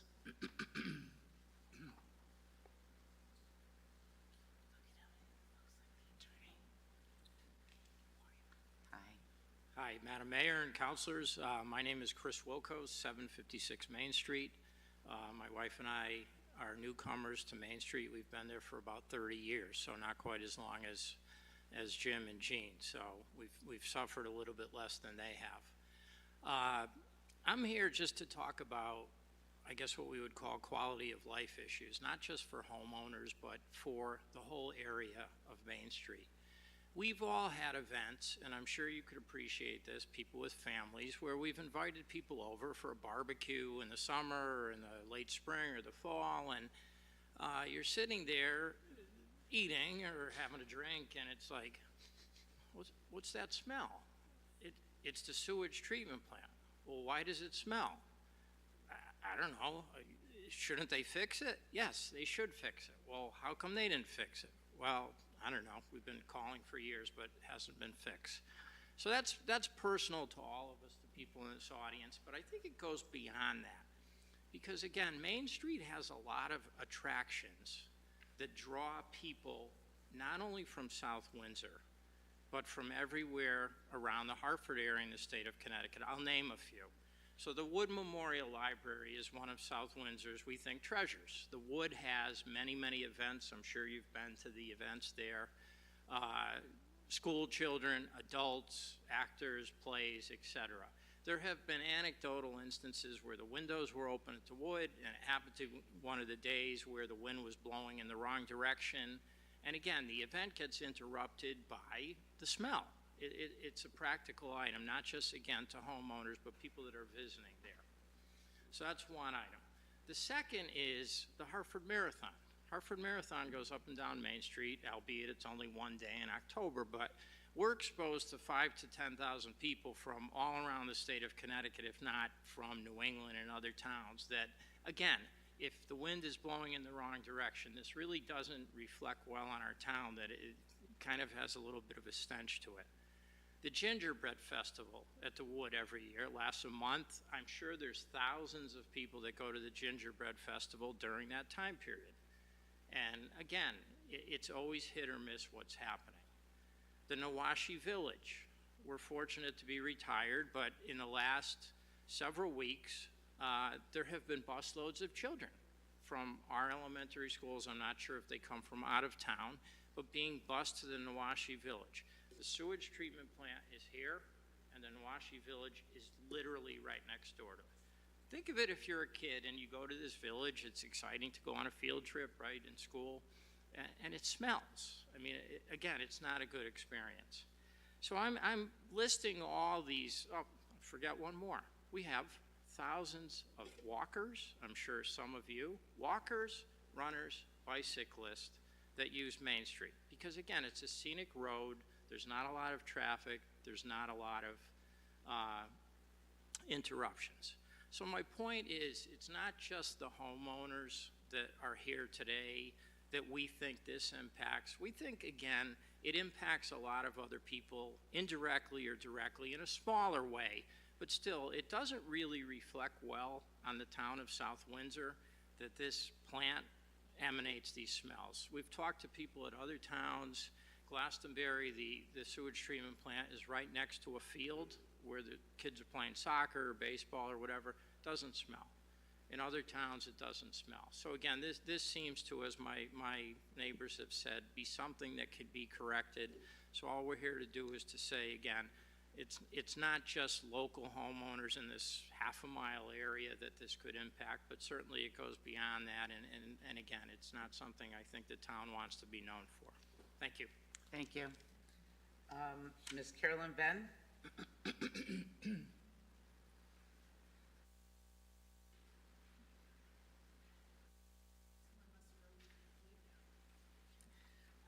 Good evening, I'm Carolyn Venn, 101 Rugby Lane, and I'm also the Executive Director of the Friends of Wood Memorial Library and Museum and Nawashi Village. And thank you to Chris for mentioning us and Nawashi. And if you're not familiar with Nawashi, it is South Windsor's newest museum. It's an outdoor museum that abuts natural wetlands that abut the parking lot at the sewage treatment plant. I've been director for 5.5 years. The smell has always been an issue, 12 months out of the year. So Chris mentioned gingerbread, and I too was going to mention the Hartford Marathon. Main Street is a bike path. There's a lot that goes on right there. And so not only just for the residents, but for one of the most important sites in South Windsor to think about this. The other points I just wanted to make was, you know, we bring in a lot of positive publicity for this town, not just from Wood, but also from Nawashi Village. We've only been open a year at Nawashi, and we have started to welcome the Talon Public Schools, CREC, countless other community groups, homeschool cohorts, and have already been featured in the Hartford Courant, the Journal Inquirer, Connecticut Explored magazine, on Fox 61, Channel 3, WTNH, and this summer, Connecticut Public Television's Where Art Thou? We're going to be an episode alongside the New England Air Museum. So we bring in a lot of attention. And all of our volunteer docents and educators, when asked about the smell, because we were open 26 weeks last year on Saturdays, we make it sound like it's a one-time thing. There's a problem happening this week. When in reality, you know, our hope is that people will continue to come back year after year, that school groups will continue to come back year after year, and then stay and explore South Windsor. And so if people understand that this is a constant issue, that's what they're going to remember and tell their friends. And in fact, and I almost wondered if I should say this or not, but, you know, I worry sometimes the joke is made that, you know, Nowashi Village is a multi-sensory experience, and so the smell is part of, you know, going to a 4D movie. But I worry about those things because, frankly, we're sitting there with distinguished Indigenous educators from around New England, and I just think to myself, oh my God, people are gonna conjure up this image of primitive brown people squatting in the woods for thousands of years, and that's part of the situation. When in reality, our purpose with Nowashi Village is not just to talk about the history of Native Americans, but all of their modern challenges and efforts to preserve their culture. So that includes racism, cultural misappropriation, and I want our visitors, our educators that we're coming to be proud of this site and all of South Windsor to be proud of it. So I urge you, and I thank you to the residents for involving us, and to just consider that. Thank you. Thank you. Mr. Floyd Baronello. Forgive me if I mispronounced that. Thank you. I'm going to pass this along. I only have 2 copies. You can give it to Mr. Scott and he can hand it out for you. So that way you can go ahead and start speaking to us while he hands it out. An overhead view from Google Maps.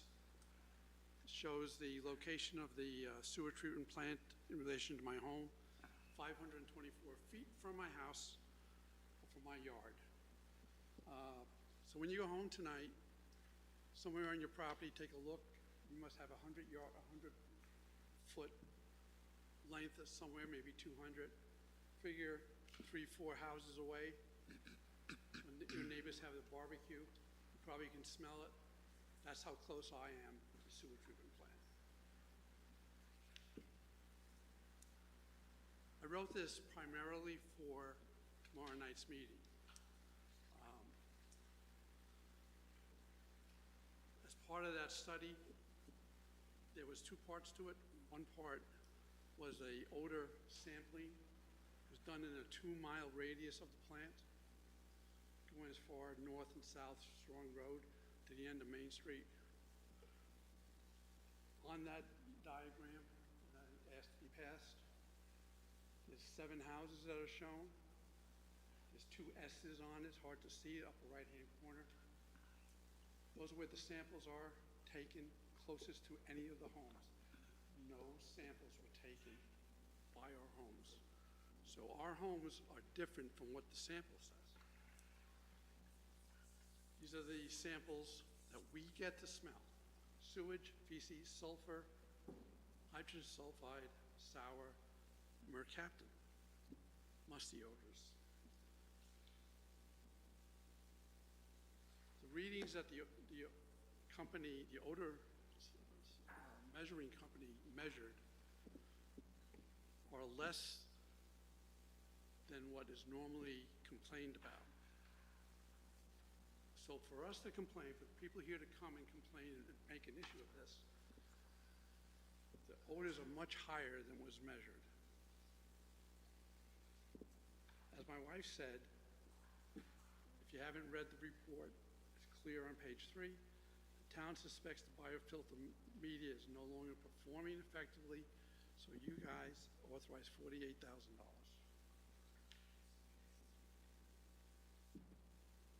Biofilter issues. The outlet samples indicate a degraded, uneven degradation of the performance. The air velocity going through the filter, which is on the far side of the sewer plant, has a very uneven transfer through it.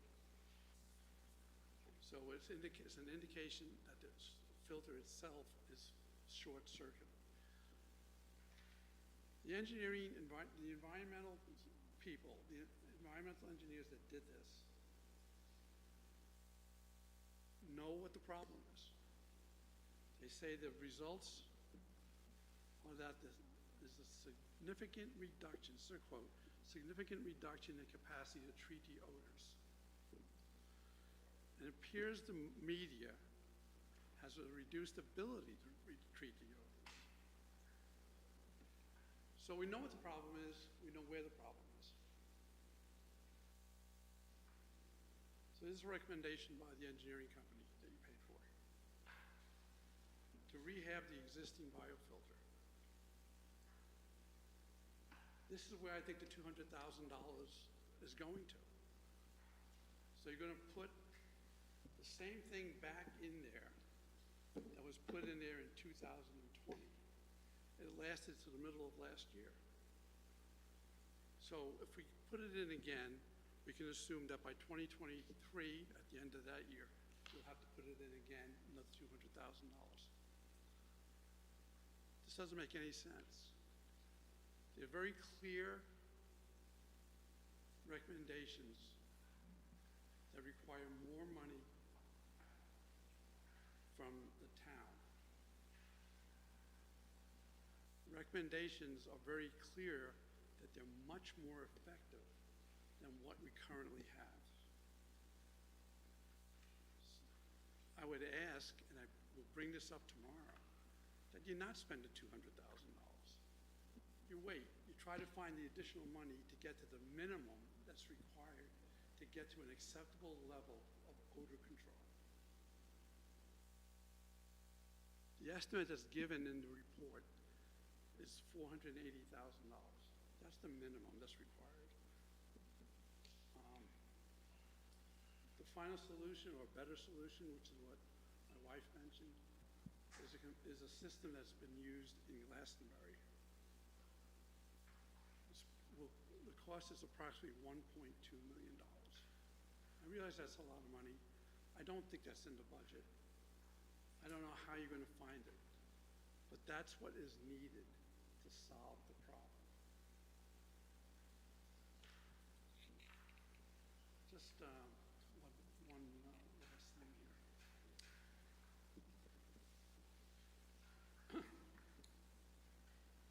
We're recommending that ultimately you move away from the biofilter.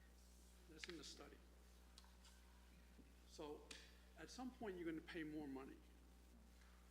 It's incumbent on this body and the Water Pollution Control Authority to work to a system or a goal to solve this problem and not to put a Band-Aid on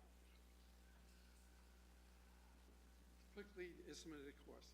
Continue with the current system is $200,000. The bio-rehab filter and use of engineered material, which is a better material to go into the biofilter, will be $460,000. Carbon filter system, which is what's being used in Glastonbury, is $1.2 million. As my wife said, I spoke with the plant manager at Glastonbury. He told me it's known in the industry that the biofilter system does not work for a system the size of South Windsor. They don't work as expected. It was the least expensive odor control system at the time it was selected, and it's suitable only for small community treatment plants. The solution, the biofilter that was chosen was a bad choice. It's absurd that the problem exists this long. You paid money to come up with a study to tell you what to do. It would be foolish to ignore the recommendations in the study as a minimum to get this problem solved. Calling the odor an aroma doesn't solve the problem. We ask that you help us get the Water Pollution Control Authority the means to get this problem solved. That's it. Thank you, Mr. Floyd. Garinello, there you go. Is there anyone else that would like to speak this evening on any item that is not on the agenda? On any item? Yes, I'm sorry, could we let Audrey?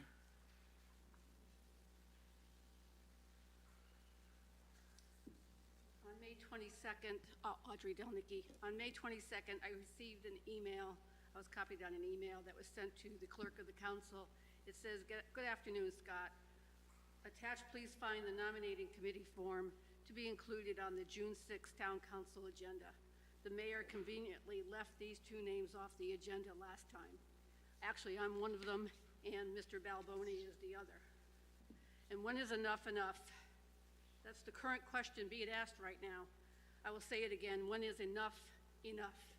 The majority party keeps denying the minority party their choice for appointments. So at this time, I'm submitting another FOI request to the town manager. Sorry, Mr. Roberts. But this nonsense needs to stop, as the people have a right to know what's going on.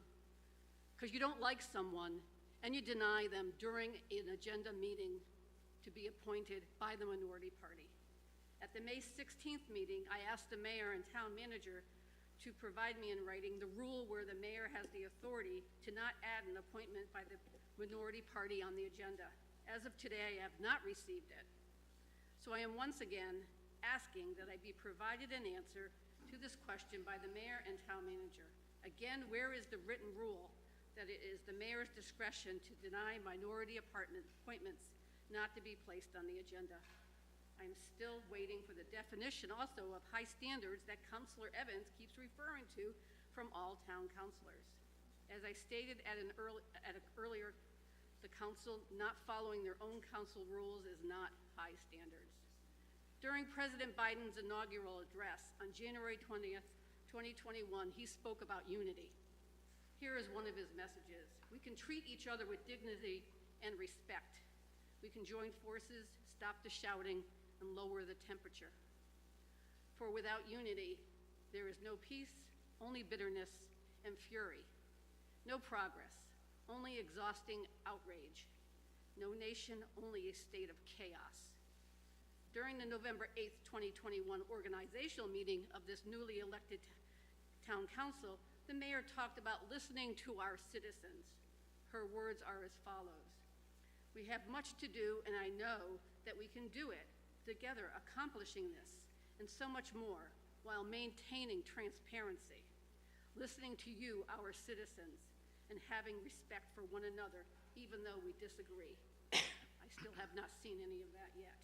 The mayor also said, we also embrace our differences and the diversity in all of us. That's what makes South Windsor such a great community to live in, and one I'm honored to represent and advocate for. With what is happening now, these words mean nothing.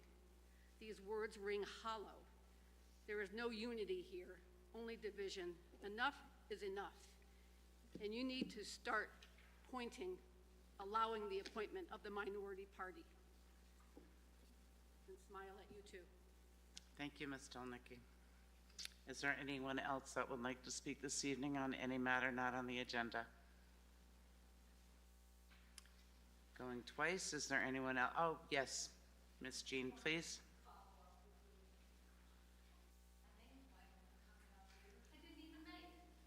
Which is that I'm 70 years old now. My husband is 77 years old. Good for We're you. going to need to sell our property pretty soon. I'm a real estate broker. That was my career. I don't think you need to be real estate brokers to realize that our property value is in the toilet with the sewer odors. It's a serious problem.